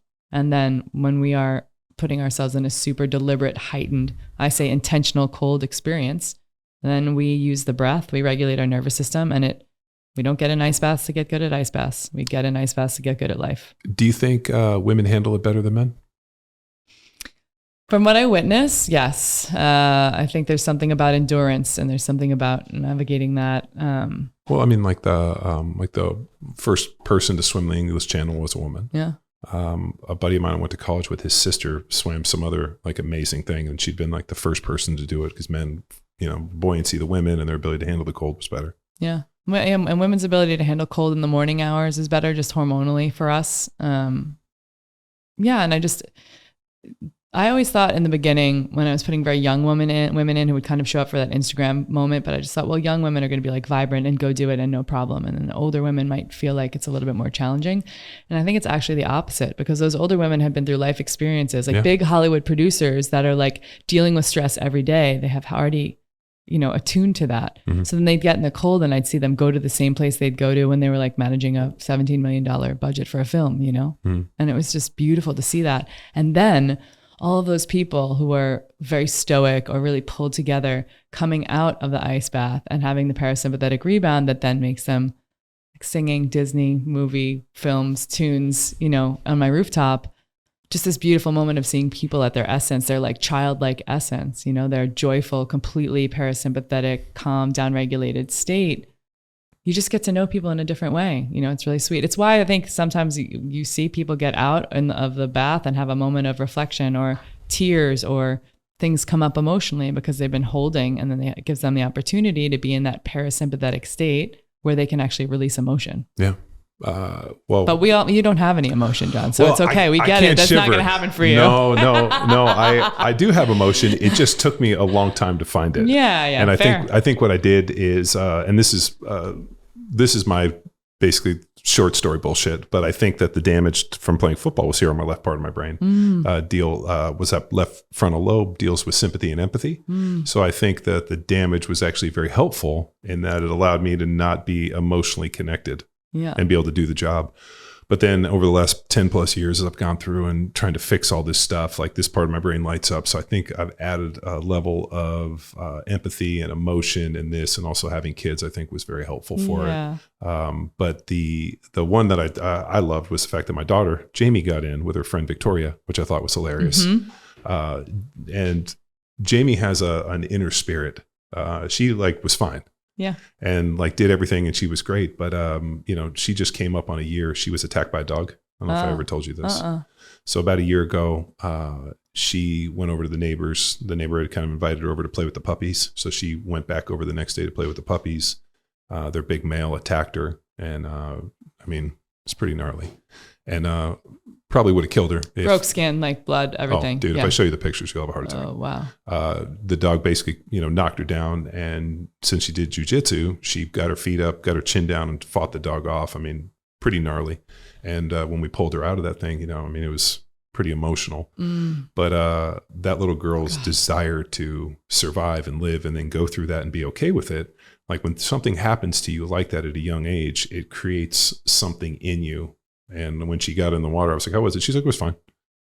Whereas I it's just I keep telling her, I'm like, you went through that and you survived when a lot of people die. Yeah. Yeah. 130 pound. She's, maybe 75, 80 pounds, 130 pound Anatolian Shepherd, big male, takes her down, and she fought that dog off. And I was telling her in the car, I'm like, dude, you survived when a lot of people would have just rolled over. Yeah. And what so happens in our society, and actually I just talked to Craig Douglas about this. He's like, we've come to a point where you hear these, terrible situations and people are like, I'll just die. He's like, a lot of people have lost the will. And, is that coming? Where's that coming from? I'm like, well, man, my little girl knows how to fight.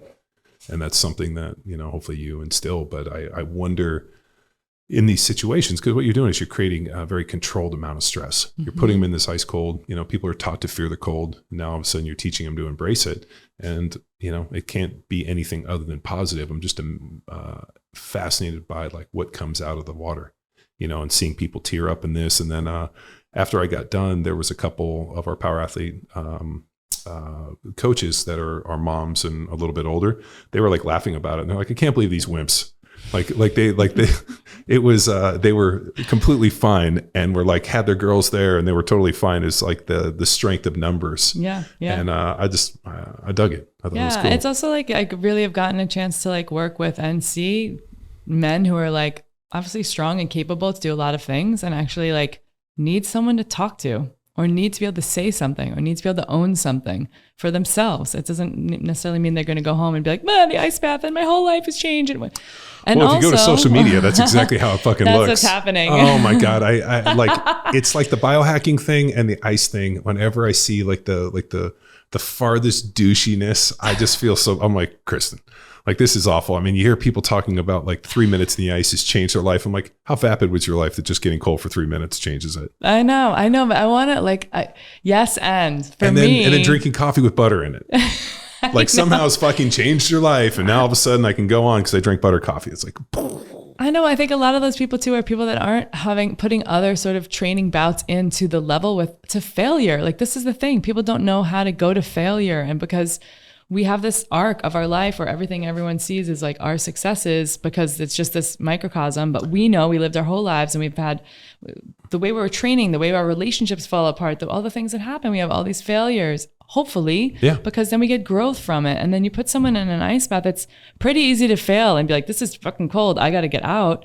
And really, then they start to think, oh, if I can actually conquer this, what have I not conquered in my life that I could have this whole time, or that I can go conquer now? And it sounds crazy in some regard, but some people get out of the cold and I'm like, just give it a couple days before you like send the divorce papers or quit the job or do whatever. Have you ever had anything like that, like life changing, where all of a sudden I got in the cold and I always hated that woman? People have left a lot of jobs.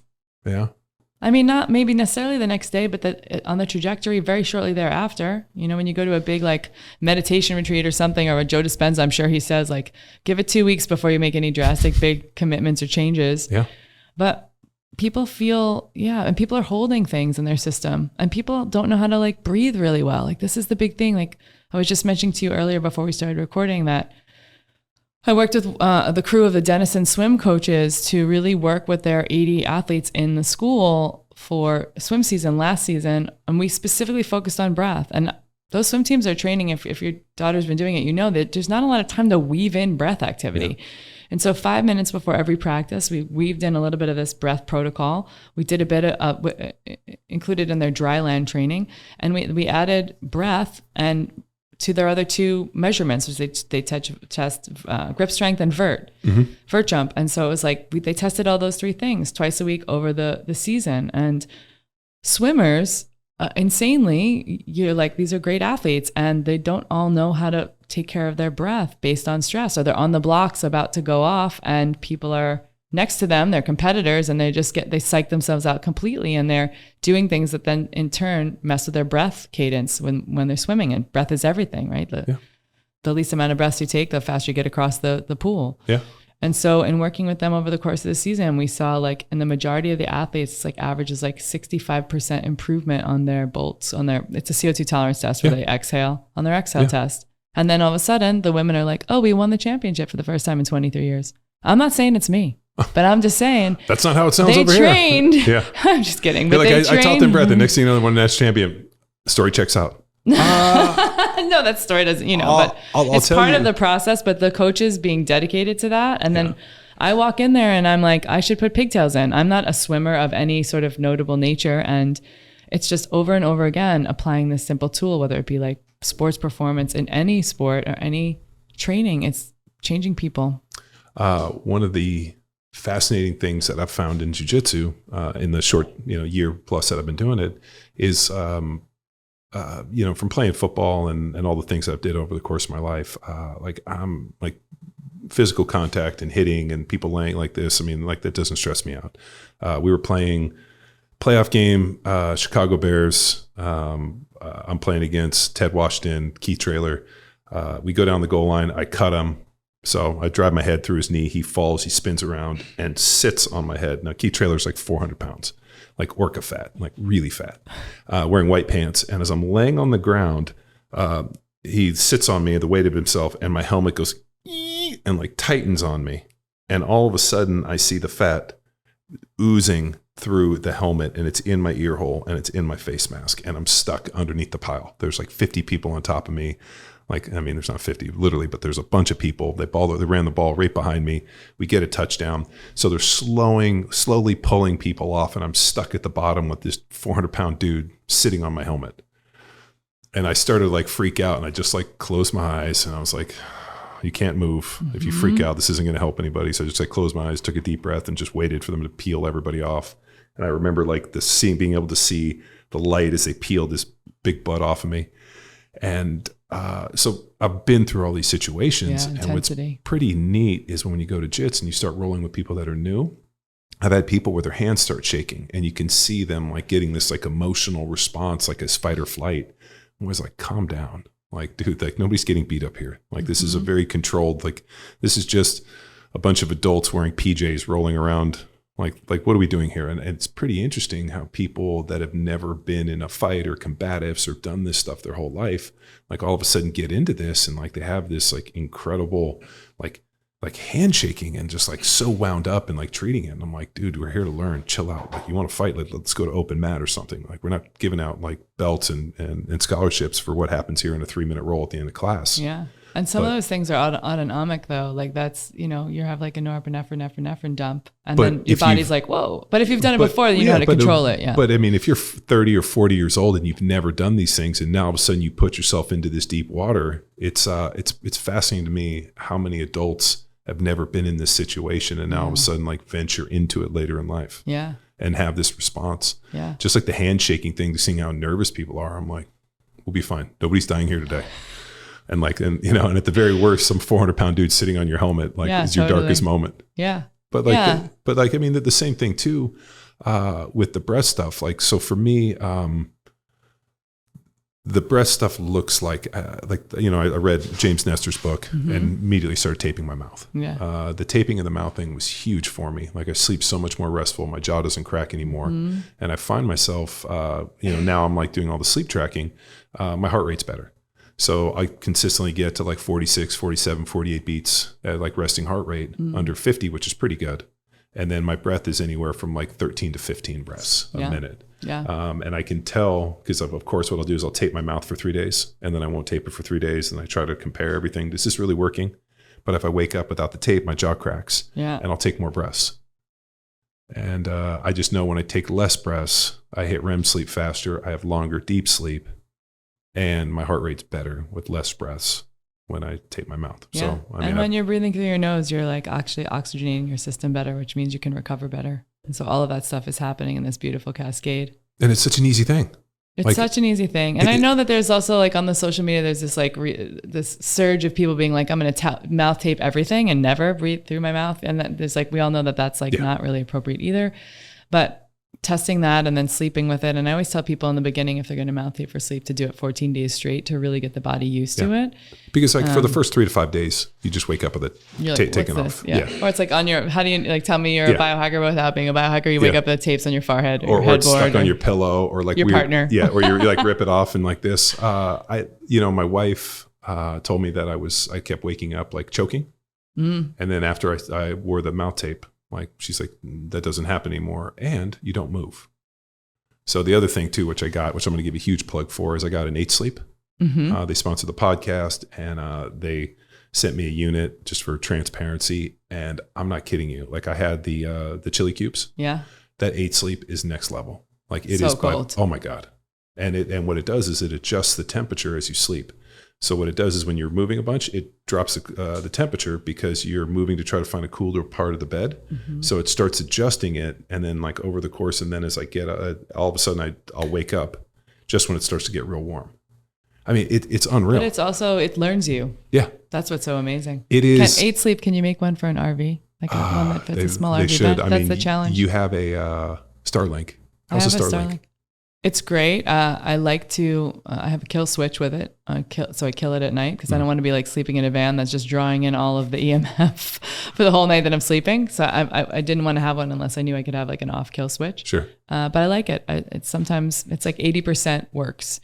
There are just moments when there's like big trees or big things in the way. You got to move the van or kind of navigate around weather. But for the most part, it's been great. So 8 Sleep needs to make a cover for van life. I need to make something, that will fit in my van life. Right now I have because I had all the things. I had all the competitors and all that stuff in my home, and I've been on an 8 Sleep at my biohacker friends' houses, but I have a thing that like unrolls. It's like a little like rolling ice pack that's probably 12 to 16 inches long, and it sort of freezes in my sort of freezer, and then you can put it under your spine and when you're sleeping, and that helps a bit. But then in the morning it's, Yeah, it's warm. Yeah. God, it's I'm not kidding you. That 8 sleep, like I remember Rob Wolf talked about the chili cubes, and so we got it years ago. Yeah. And I was like, oh, I'm sold, I'm good. And then when they were like, hey, we want to send you a new unit, and they sent it, and I was setting it up and had sleep tracking this and an app, and I'm like, oh, it's too much.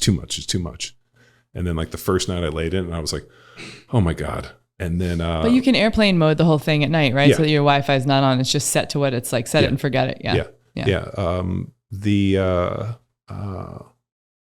I don't know. I go back on this 5G Wi-Fi thing. My wife is obsessed with these like EMF blockers.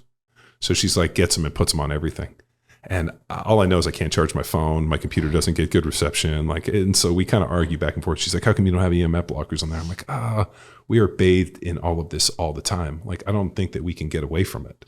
It's hard to. So I don't know if it makes a big a difference. I mean, the schools over there's power lines. I mean, it's everywhere. Yeah. And there's a lot of advancements, like tools like these stickers and cages and Layla Quantum. And you start to get into like lots of other conversations around energetics and things like that. It's a deep hole. Yeah. It's definitely a deep hole. But I know that I had interviewed Andreas, this guy Andreas, who was like sort of was the foremost authority on EMF and still is very, very heavily involved in it. And he's a German dude who really talks about like the best EMF protection is really stuff that's like, it's tangible clothing. Like if getting on a plane and wearing something is going to protect you because it can be proven that it can just, scientifically they can look at it and say. Is it certain clothing or is it just any clothing? No, certain clothing, like certain EMF protective gear, like hats or like, because there's some people that are super EMF sensitive, and so there's like gear you can wear. And the German military had, reviewed, it's mostly men's clothing, I'm gonna have to write this down. German military had sort of reviewed a bunch of clothing. I try to take a little bit of notes if you see me typing. Yeah.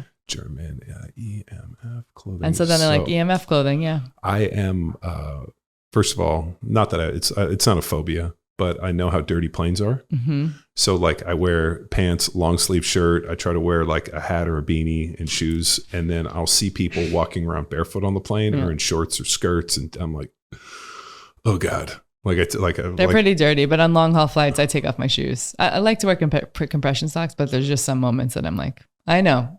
Well, you might be able to take them off. You just can't put them on the ground. Good for your microbiome. You're like, I don't need to stress out. So the part of the reason, and this is so disgusting, I was teaching a seminar in somewhere in Europe, and Kelly Starrett had talked to me about you got to stop wearing flip flops because he said it was bad for my knee. So he was like, you got to get these Sanuk shoes and just don't wear socks and they're like flip flops of shoes. So I was like, oh, no problem. So I got on the plane. I'm sitting on the plane and I'm wearing them. And at some point, I don't know if it was that somebody had tried the shoes on or something. I ended up with athlete's foot by the time I got off the plane. God. And it itched. Like I played all these years in the NFL, in locker rooms, never had athlete's foot in my life. And all of a sudden I'm like, get off the plane. I'm like, my feet are on fire. Wow. And I ended up like going and like I battled athlete's foot for like a month after that. You're like, never again. And I was like, I threw those fucking shoes away and I'll never wear Sanooks, even though I would love to wear them again. And I went right back to flip flops. Yeah. But, my theory is that maybe something was on the plane. It could have been the shoes, but I'm like, this is fucking weird. They say the middle seat pocket is like the dirtiest place on the plane.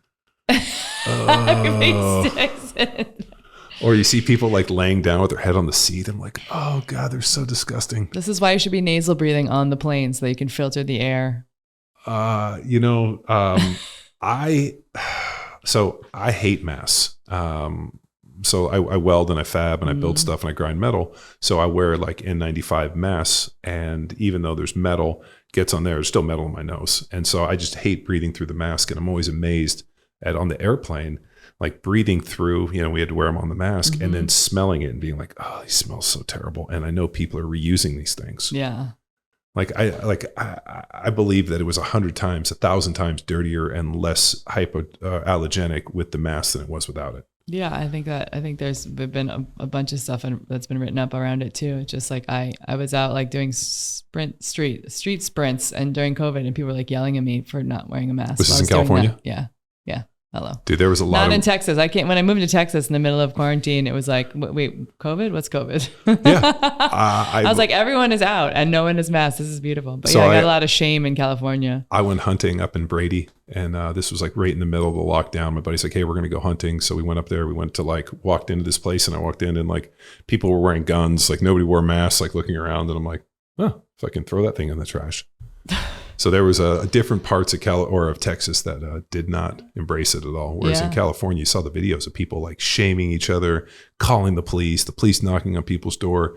Those guys are trying to work outside at Deuce and people are calling the police on them. And the police are like, what do you mean? We're social distancing outside. We should be fine to lift weights. Yeah, they painted like 10-foot squares and everything. They did so much to make it so that place kept me going during quarantine, during COVID in LA. Because I could go, people were there, you had your own square, they followed the rules. And thankfully, the sauna and the cold bath it's outside in the back. So because it was open air and the sauna heat was hot enough, they got approval to leave it open during that. And that was just like amazing. So I could coach every week. I felt like a part of a team, was connected to people. And it felt like, that's like community, help people get through that, I think. Nice. So rad. Yeah. So what about the heat? I know we've talked a bunch about heat shock proteins and that. I mean, the research is really fascinating, not only for heart health, but there's also some really cool hypertrophy studies I just clicked onto that talk about over 174 degrees and heat shock protein and some of the effects of it. I mean, it's pretty amazing that we've known about this technology for as long as we have. And, the finished stuff is pretty amazing, where if it's like over 70 minutes a week, like your chance of a heart attack goes to practically nothing. Yeah. Reduction in all-cause mortality. It's insane. I mean, that's, I think, the biggest win in sauna culture in general. So it's almost the thing where you're like, if I want to live a nice, healthy, fruitful life, I need to have a sauna. Yeah, because it's like mimicking low-level cardio, in the body. And so number one, it's like, in a way, it's like helping you continually work on your fitness without having to like move heavy things or run or whatever. It's like mimicking that with your heart rate. And then, like breaking the sweat, and the same thing that's happening with your circulation, right? Your body's having to like circulate in different ways and shunt blood in different ways to be able to cool you off, or like in the cold, it's doing that to warm you up and navigate a shiver. And so that's so beneficial for, you have 3 times the amount of lymph in your body that you do blood. And so you want to move your lymph around so it can keep helping the body detox. And there's so many benefits. Like, I'm a big fan of contrast therapy, like using the sauna and using cold and making sure that people take a good 5 minutes in between. It's a rule that everybody hates when I say you need 5 minutes between each modality. Really? Why 5 minutes? I think in about 3 minutes, your body can typically cool off enough from a sauna to get to cold. I think that you want the shiver response post-cold. And for many people, that takes 5 minutes. I say 5 minutes because if you're in a sauna and you're trying to get all those benefits and then you dump yourself right into a cold plunge, then your body's not having to do the work, right? You want your body to do the work so that it sets off the chemical cascade so your body gets a signal. So next time you can cool off better or you can warm up faster. And so utilizing the body to do the work instead of using the tools to do the work. So you're not like stunting the progress you can make just overall cellularly. Right. And that to me feels like that's where the money is, and I wouldn't be here doing as much work, and cold wouldn't be on, speed dial as much as it is right now if it wasn't for Wim Hof. And a lot of times Wim Hof is doing outdoor colds, freezing cold. And so people are doing horse stance and doing air squats and doing all of this. That's great. If you're in like cold temperatures and climates outdoors where there isn't a heat source nearby, you have to warm the body up so you don't go hypothermic. And I like to get out of the cold and be like, how can I stand as still as possible? Sure. Right? It's like titrating the dose of stress. If you need to move because you don't have a heat source or something. Well, his breath stuff, I watched some like the Fire and Ice and like that tapping into the parasympathetic nervous system and the huffing. I was like, I don't know.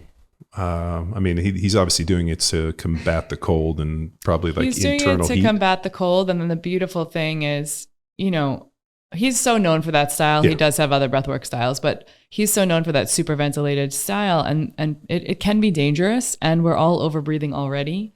And the intention there, I believe, because I'm not a Wim Hof certified instructor, but I watched plenty and learned plenty from him. And one of my mentors was his right-hand man for 6 years.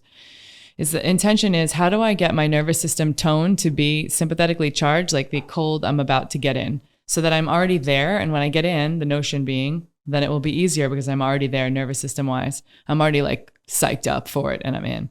And what I like to do with beginners, as you saw with all the coaches when we did this practice here with Power Athlete, is, hey, let's downregulate our system next to the tub. And then let's try to mirror that when we're in the middle of the shitstorm of the cold. Because when life happens and you get that phone call or the divorce papers or the car accident or your daughter and the dog, you want to be able to hear the news and actually respond with enough state of calm so you can be like focused and tune into what you need to do to save the kid, to do the thing. Yeah. And so how do we train for that? So I like to do that with beginners. And then I say, if people want to like face down and jump up and down and do all the crazy stuff after in protocols, I'm going to share a reel. I'll tag you in the reel and it's posting today, where I'm like sort of tongue in cheek, sort of these people who are like, I'm going to go in the frozen lake and swim underwater with nobody around and my drone and a sauna straw and like breathe out of a little hole. It's just like Darwin's law. Like it's just so, it gets so fucking crazy right now. Yeah. No, well, when we can just be just tuning our going system. for the clicks. Everybody's going. And I know. I think the women in bikini, like thong bikinis, it's just like, I mean, I wear a bathing suit sometimes when I plunge just because like that's the nature of the beast, but also like, it's just like, I love it. And also Skin to Win. And also it can be a lot. Well, so I figured out that the people you're around, your phones end up kind of communicating, and then you kind of get them seeing what they're served. Yeah. So I train these young Brazilian fighters, and all of a sudden I'll like click on my phone, and like in the feed I'll be like, I don't know, like what the fuck are you guys looking at? I'm like, there's just nothing but a bunch of like big butted Brazilian girls on my phone, which I'm not upset about. Don't mind me, but I just kind of laugh a little bit. And so now the joke is I'll see something, I'm like, who is this? Like who's looking at this? I'm like, what's going on here? But the girls scantily clad getting in the ice, but the emotional, like it's like the early days of CrossFit. Do you remember when people would CrossFit and like the dramatic, like throwing the bar, falling on the ground in like a heap of themselves and rolling around and withering in pain? Like I remember the first time I saw it, I was like, what the fuck are you guys doing? Get the fuck off the ground. Yeah, totally. You know, the only reason you lay on the ground is if you're dead, which is what, you know, the joke in football, like get the fuck off the ground. Like only dead people lay on the ground. Yeah, yeah. But seeing the dramatic, like imploding in this, and like and there was somehow like some badge of honor with the level of dramatic. And I'm just like, this is so ridiculous. Yeah, there is some of that craziness. There's the guy that holds the sign that says like, do you have to tell me about every ice plunge you take? Like, you know, because it's like, everyone's like, this is my Tuesday plunge, my Wednesday plunge, my Thursday plunge. The guy that I can't stop laughing at, I don't know, he's kind of does the spoof videos for CrossFit. He's real heavy. It's like Fit to Serve. He's really pretty heavy, and he's out there like, you know, huge gut, like hyperinsulinemia. It's just bad. And he's like, it's my first day at CrossFit, and he's making these spoof videos.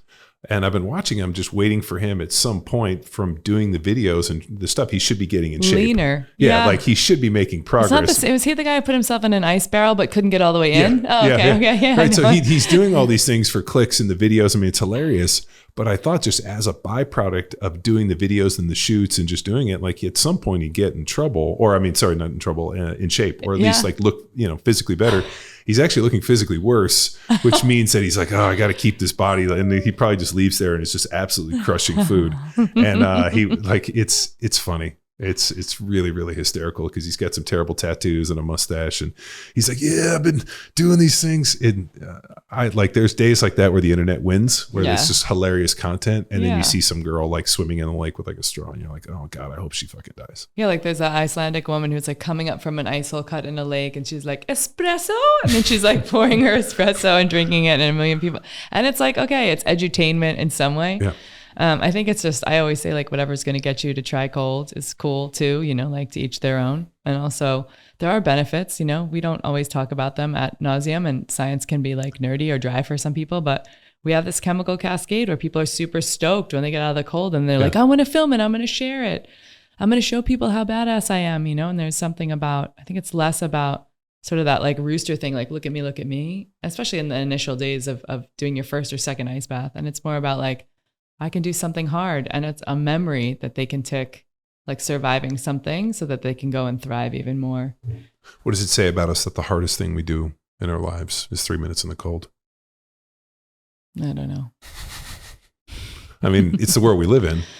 I mean, what's it say about, I think that's like the open-ended question that should just linger in the air for people, is what does it say about us? But I think there's ways to titrate the stress, and I think there's other things we need to be doing as well, right? And I want to say, if the ice bath is the gateway to someone being like, I'm going to go get under a bar, I'm going to go clean up my diet, I'm going to go, then like, hell yeah, I'll put people in ice baths all day long that want one-shot Instagram photos. Because the reality is that most of the research we look at, which is very widespread in ice, is like, you need to have a repeated practice for it to be like proof pointing you to a healthier, more optimal body, you know? Well, there's I can't remember if it was you sent me, there was a research piece that talked about like fat loss associated with cold water therapy. Mm-hmm. But it was like, there was a minimal effective dose. Like one isn't going to do it. I think it was like every day. I can't remember what the dose was. I'm a butcher if I say, but there was definitely something about like a minimal effective dose. Yeah. And then after a certain point, like it didn't have a necessarily effect. So it's not like I can eat like shit and not exercise, but I'm getting the cold. Yeah, and if you put yourself on Instagram every day in a bathing suit, you're probably going to start paying attention to what you eat, maybe. Mm-hmm. And then also, it's not so much that it's like, oh, it burns fat per se, but you push your metabolism over 300% for 36 hours. So if you did one every 2 to 3 days over and over and over again, what do you think will happen to your body composition over time if you're keeping your regular caloric intake the same, right? Your body will like have you seen massive changes in physique? Yeah. And I did 34 days straight, and it was like the most shredded I ever felt. And I was like eating similar calories, training the same, but it's like I lost body fat. Wow.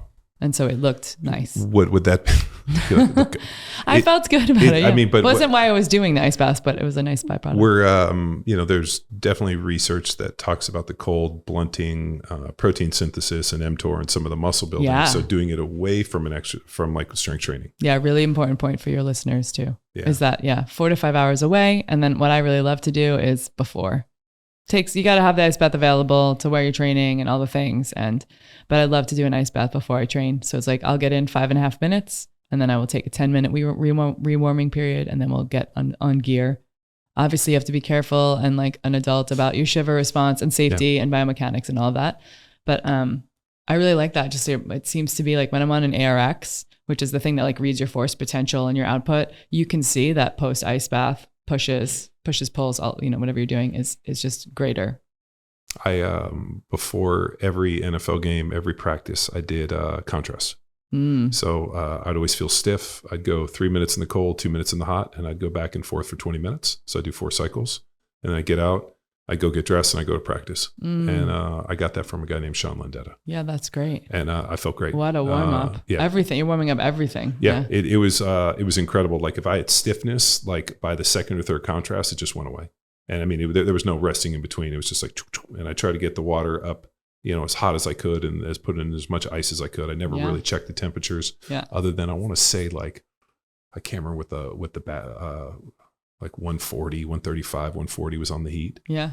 And then in the cold, I just put as much ice in there as I could. Yeah. And then but it was, and you got to dunk your head. That was the other big one. You got to dunk the head. Yeah. It's kind of like if you go to Thanksgiving dinner, you don't get the wishbone.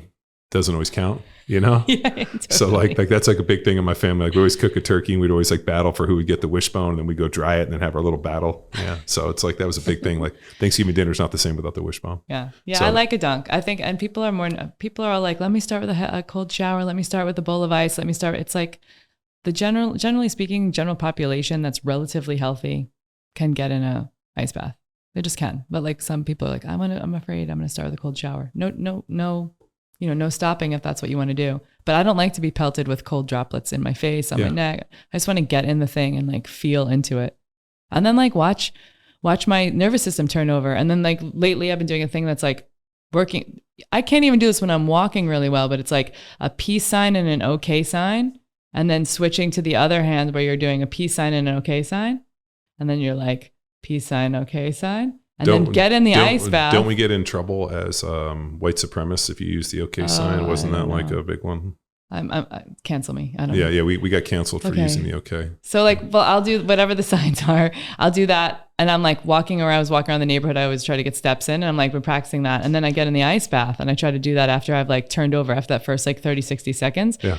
And it's like, talk about titrating your stress. You're like, oh my God, because your motor functions are a little slower, and you're like you're just doing all this crazy. So there's ways that you can like have it be fun and train yourself and keep your neuroplasticity up and, all of that. I'm waiting for like the final layer of the ice bath heat deal here in Austin, which is psychedelics. Yeah. I'm waiting for now. It's like, hey, you're going to do breath, you're going to do this, and we're going to do it with psychedelics. I haven't seen it combined, but I'm imagining that that's happening.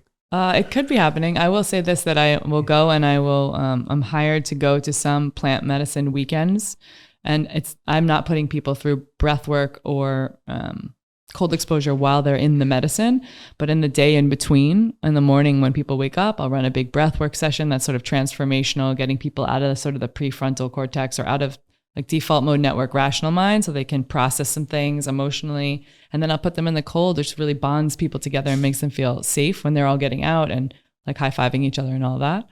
So no one's ever saying like, here, take this psilocybin dose and then get in the cold. Maybe it's coming. I mean, if it's going to go anywhere, it's going to go Austin. Yeah. Well, there's all these like CEO. Aubrey Marcus, what's going on? Yeah. Have you done it? Because, you know. Yeah, I'm sure he's like, oh yeah, every single day. Yeah. I take 27 different ice baths. I get in this. I'm doing psilocybin suppositories because they get in. I mean, you're just like those dudes have definitely taken that into an interesting place. Exploration. Yeah. I mean, the whole thing with all of these practices is integration is so important, you know, just like integrating, like, well, what did I just learn? Why did I have a little, like I'll deal with a lot of, I coach a lot of female executives and they'll come out of the cold and be like, oh my God, I'm just so, I didn't realize how stressed I was. And then it's like, well, what are we doing to counteract that? If you just keep getting in and saying, oh, I'm so damn stressed, are you doing anything on the other side of that ice bath to actually like integrate that learning? Like building a meditation in or non-sleep deep rest or anything, right? Breath work in a down regulatory sense. So people need to integrate all these practices, including psychedelics. Yeah, no, it's fascinating. I didn't realize the extent that it was helping people until I was on a podcast with Doc Parsley. And he really, works with the SEAL Foundation and, some of the stuff they've been doing with Ibogaine and ayahuasca and this, and was talking about, fixing PTSD and just basically helping these people that are kind of in a situation where like they need something. Yeah. There's nothing else. They've tried everything. Yeah. And like, this is the last deal and it's had these transformational moments for them. Yeah. So, I mean, I really, I don't know. And I think you can take plant medicine and that's cool. And I think there's many applications for it that are like healthy and good for people in ways when they need it. Yeah. And like unwinding the things you just talked about. I also want to always remind people that if we feel tentative about that, it's totally okay that there's beautiful ways that we can use transformative breath practices to really shift our brainwave state and put us in altered states that feel similar to maybe that chemistry, either like, oh, I feel drunk or I feel high or I feel, and then it's all controllable within your own body, right? And then you just start to bring your breath back to a normal pace and you can go back to normal. So it's not that scary thing like, am I going to be stuck here forever in this altered state? And really just navigating emotionality that way. And I think the one thing we didn't talk about in the van is like the goal for me is in the van, I'm driving around and I'm doing these Sherpa breath and cold instructor trainings, trying to get more coaches into these practices so that they can utilize them so that 1 million people can discover these practices. And really what it's about is navigating stress better because we're stuck at that right now. Sure. We're getting softer maybe. And so doing all that. So I'm doing these workshops and all these paid things, but the end game for me as I roll into 2024 is to really try to find some more underserved populations. Like I'm going next week and you may not feel like, oh, this is totally an underserved population, but next week I go to California and I'm working totally with underserved in California. A whole crew of dancers that dance for bigger artists, but these are like young dancers who are working with super famous artists who are really being treated a bit more like a number, and they have a lot of body dysmorphia, a lot of emotional concerns. I go to Denver after that. I'm working with a big BIPOC center to work with people who are coming out of really underserved economic communities so that they can come in and just do donation only or come and get these practices for free.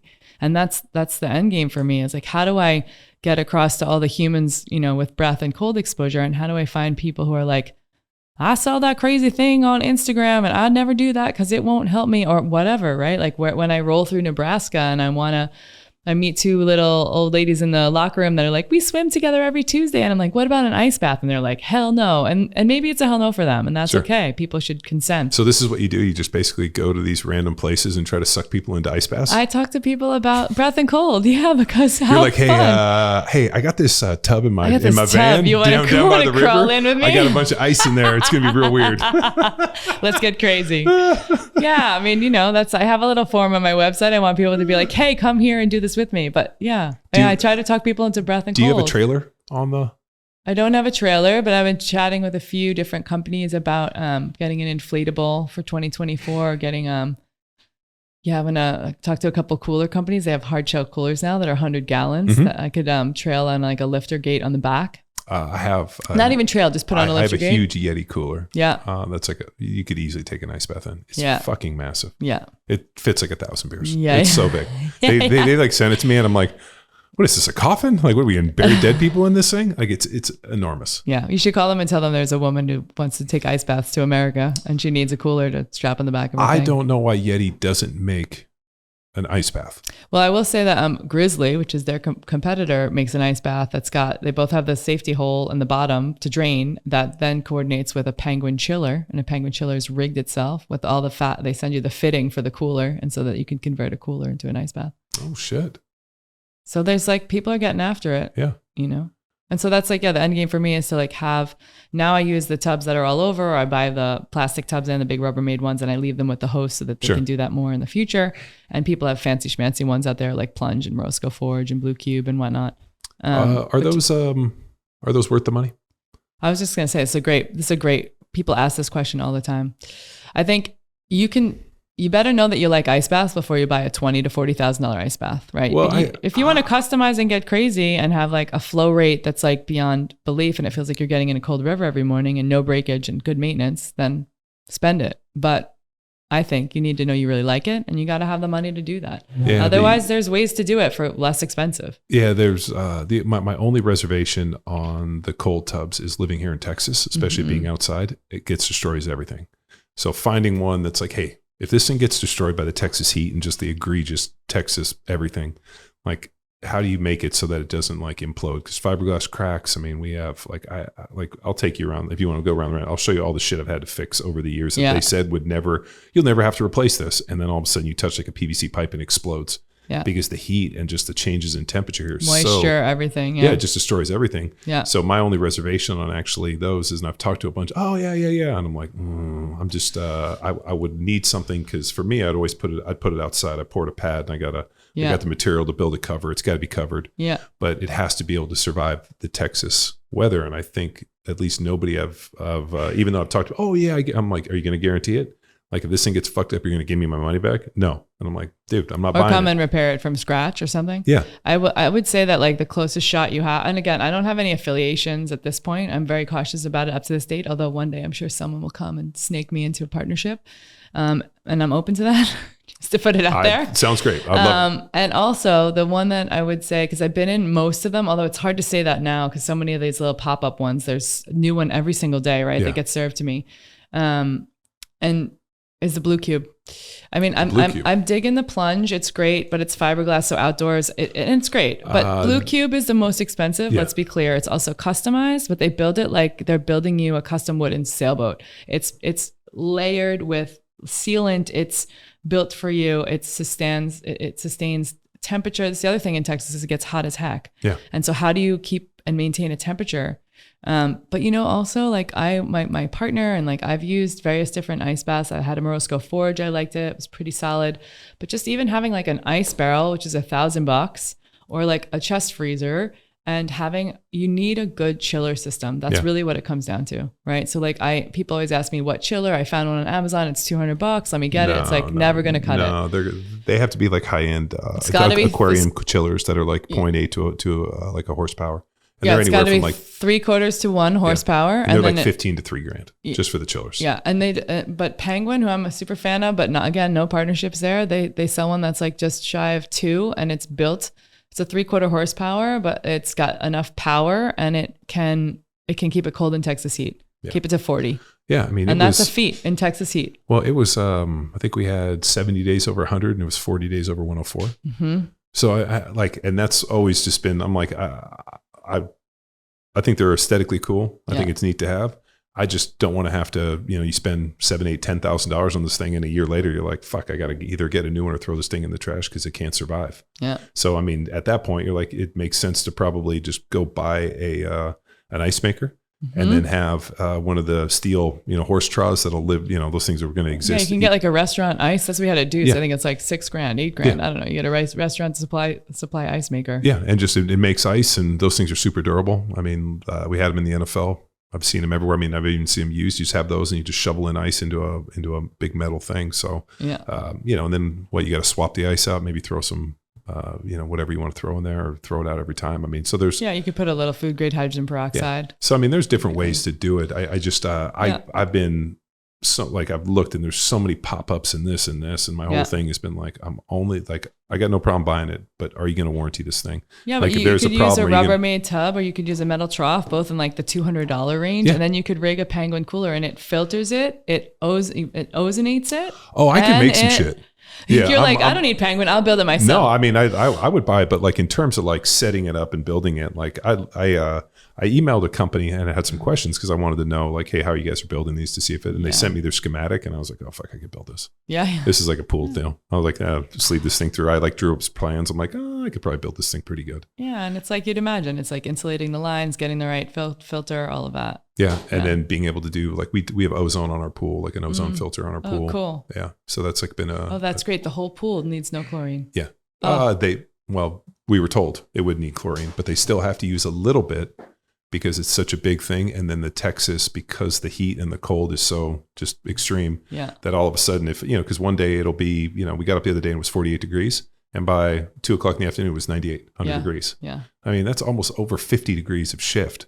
Yeah. And so just because of the weather, it's just like nobody guarantees it in this. Nobody guarantees. Yeah. In California, they're like, oh yeah, you'll never need chlorine. Texas, they're like, no, you're going to need something. Yeah. Something to kill off the beasties you don't want. Oh yeah. And then the funny part is I'll go out there at night.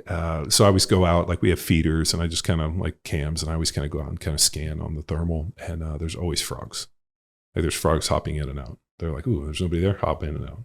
It's not so much that it's killing the frogs. So it's just mild. Yeah. Oh, it's super mild. Yeah, that's so great. Yeah, no, it's nothing worse than we just walked through the new water park that's at Kalahari over here. Yeah. It's Kalahari Water Park. Yeah, and I was like, I don't know if I could be in this water park and actually hang out for the day. It's so much chlorine in the air. Well, that was when my daughter stopped swimming. Wild. Was, obviously her coach retired, but the amount of chlorine, like she started having these big circles. Took her to the doctor, and the doctor's like, I don't know what it is. And then he was like, well, she's, swimming 3 or 4 hours a day in chlorine. It could be this. So we pulled her out of the water 30 days and the circles went away. I was like, let's try something else. Yeah. But I mean, where we lived in Orange County, they had to use a ton of chlorine in the pool because of all the John Wayne flight path, all the chemicals flying down that they do. They would light that thing up. And I was like, man, I don't want a pool with all this crap in it. Yeah. Wild. Yeah. Oh, all the things you don't think about until you have them. Then you're like, damn, this isn't going to work. I got to fix it another way around. Well, the other one too, and I don't know if you know this, in Texas, you can't swim in the creeks after a rain because people use so much glyphosate and Roundup that all of a sudden hits the soil and it goes down, and then it just basically collects in the creeks. And so after a big rain, all these people are like, oh, we're going to swim in the creek. And I'm like, that's how you get glyphosate poison. Glyphosate. And then all of a sudden you're just sick. You're like, I'm done. Gosh. Yeah. Yeah, pretty wild. No, Texas is gnarly. I don't know if you noticed, but as you're coming down, I cleared a bunch of cedars, and I was trying to get them done before cedar. Dude, those cedars are so nasty plants. Like I can still feel it in my throat, and it's been like 5 days. I'm cutting those things down. Yeah. So I always say, dude, Texas is not like, I think people moved from California thinking Texas was this nice, kind, gentle place. I'm like, it's fucking ridiculously hot. It's got crazy ass cedars. Snowpocalypse too that year after. That was like everyone saying, California, go away. And then we had ice, the ice storm last year, where all of a sudden it broke all the trees, and like, it's just, So this year we're preparing. I'm getting rid of all the cedars early, and I'm kind of like building everything in anticipation, because the Farmer's Almanac, which some old dude at Tractor Supply was like, have you read the Farmer's Almanac? It's calling for a nasty winter. I'm like, all right, time to fortify everything. Yeah. So we've been out there kind of fortifying. Maybe we'll get some freeze over here. That's the favorite thing. My favorite thing to do in the cold is to cut a lake, like an ice hole in the lake, and just like have a dip with some people. It just feels different in nature. Yeah. I mean, I know it's easier to get ice cubes and throwing yourself in a tub. I would get in my pool every night when it was cold. Yeah. Yeah, I'd just go get in the pool and hang out in there. Makes it easy. It was easy. That was my big ice bath. Yeah. So what's next? I mean, you're going to do van life for a year. I'm going to do van life for a year. I'm going to get to thousands more people. I'll talk to them about breath work and cold exposure. And I've been leaning in a lot to the performance training piece with hopefully more collegiate universities. We've done some programs with Denison and Wellesley swim teams. And one of the coaches from Denison has sort of come on board to help me do more of that. Worked a little bit in the fighting and MMA UFC space. And so I really, while that's a smaller percentage of the business that I do, it's really fascinating to be able to make just simple, consistent changes. And then you'll know this as well, which is like people in the world of collegiate and professional athletes, they adhere like nobody's business. Yeah. So you can really you can test out protocols and you can design things to really to make gains and see if they're working or not. Right. So that's what mostly I've been doing this year is beta testing some of that. And the flip side of that is, getting all the people around North America into breath and cold who are underserved and who want to, the big thing I think that we talk about a decent amount, but we don't talk about enough is for people who are really struggling with like anxiety, depression, PTSD, conditions like that, like thinking about how they can utilize breath and cold. Some of the PTSD as a condition, people always speak about how, it can help you out, but also you need to be probably under some clinical care. Sure. Right? It's not just go throw yourself in, because people can have an adverse response to that. But really getting to communities who are struggling with, mental health. That's the thing. I think that cold really can boost so much for so many people naturally, and help people. Like, plenty of clients who have kids at university level who are dealing with like, shame or their friends or problems or breakups or whatever. And, one of the women I work with, her daughter's like loving, she's like, Mom, can we get the inflatable cold plunge at school? Can you talk to the sports department and get it in there? Cause it's just been helping so much. And I don't want to go on medication. So I think there's some beautiful work to be done in that space. Awesome. Yeah. If people want to get a hold of you, what's the best way to find you? Best way to find me, Biohacking Breath Cold on Instagram and shepherdbreathandcold.com. All the programs are there. And there's a section that says van life. You can kind of track me on a map and see where I am. Close to where I am anyway. It's a safety thing. People will be like, hey, let me in. Yeah, it's like a day late. It's a day delayed. Exactly. Yeah. Nice. Yeah. Well, dude, thanks for coming in. It was awesome. Yeah. I always love chatting with you. Thanks for having me. Cool. Well, thanks for tuning in. Another episode of Power Athlete Radio. See you.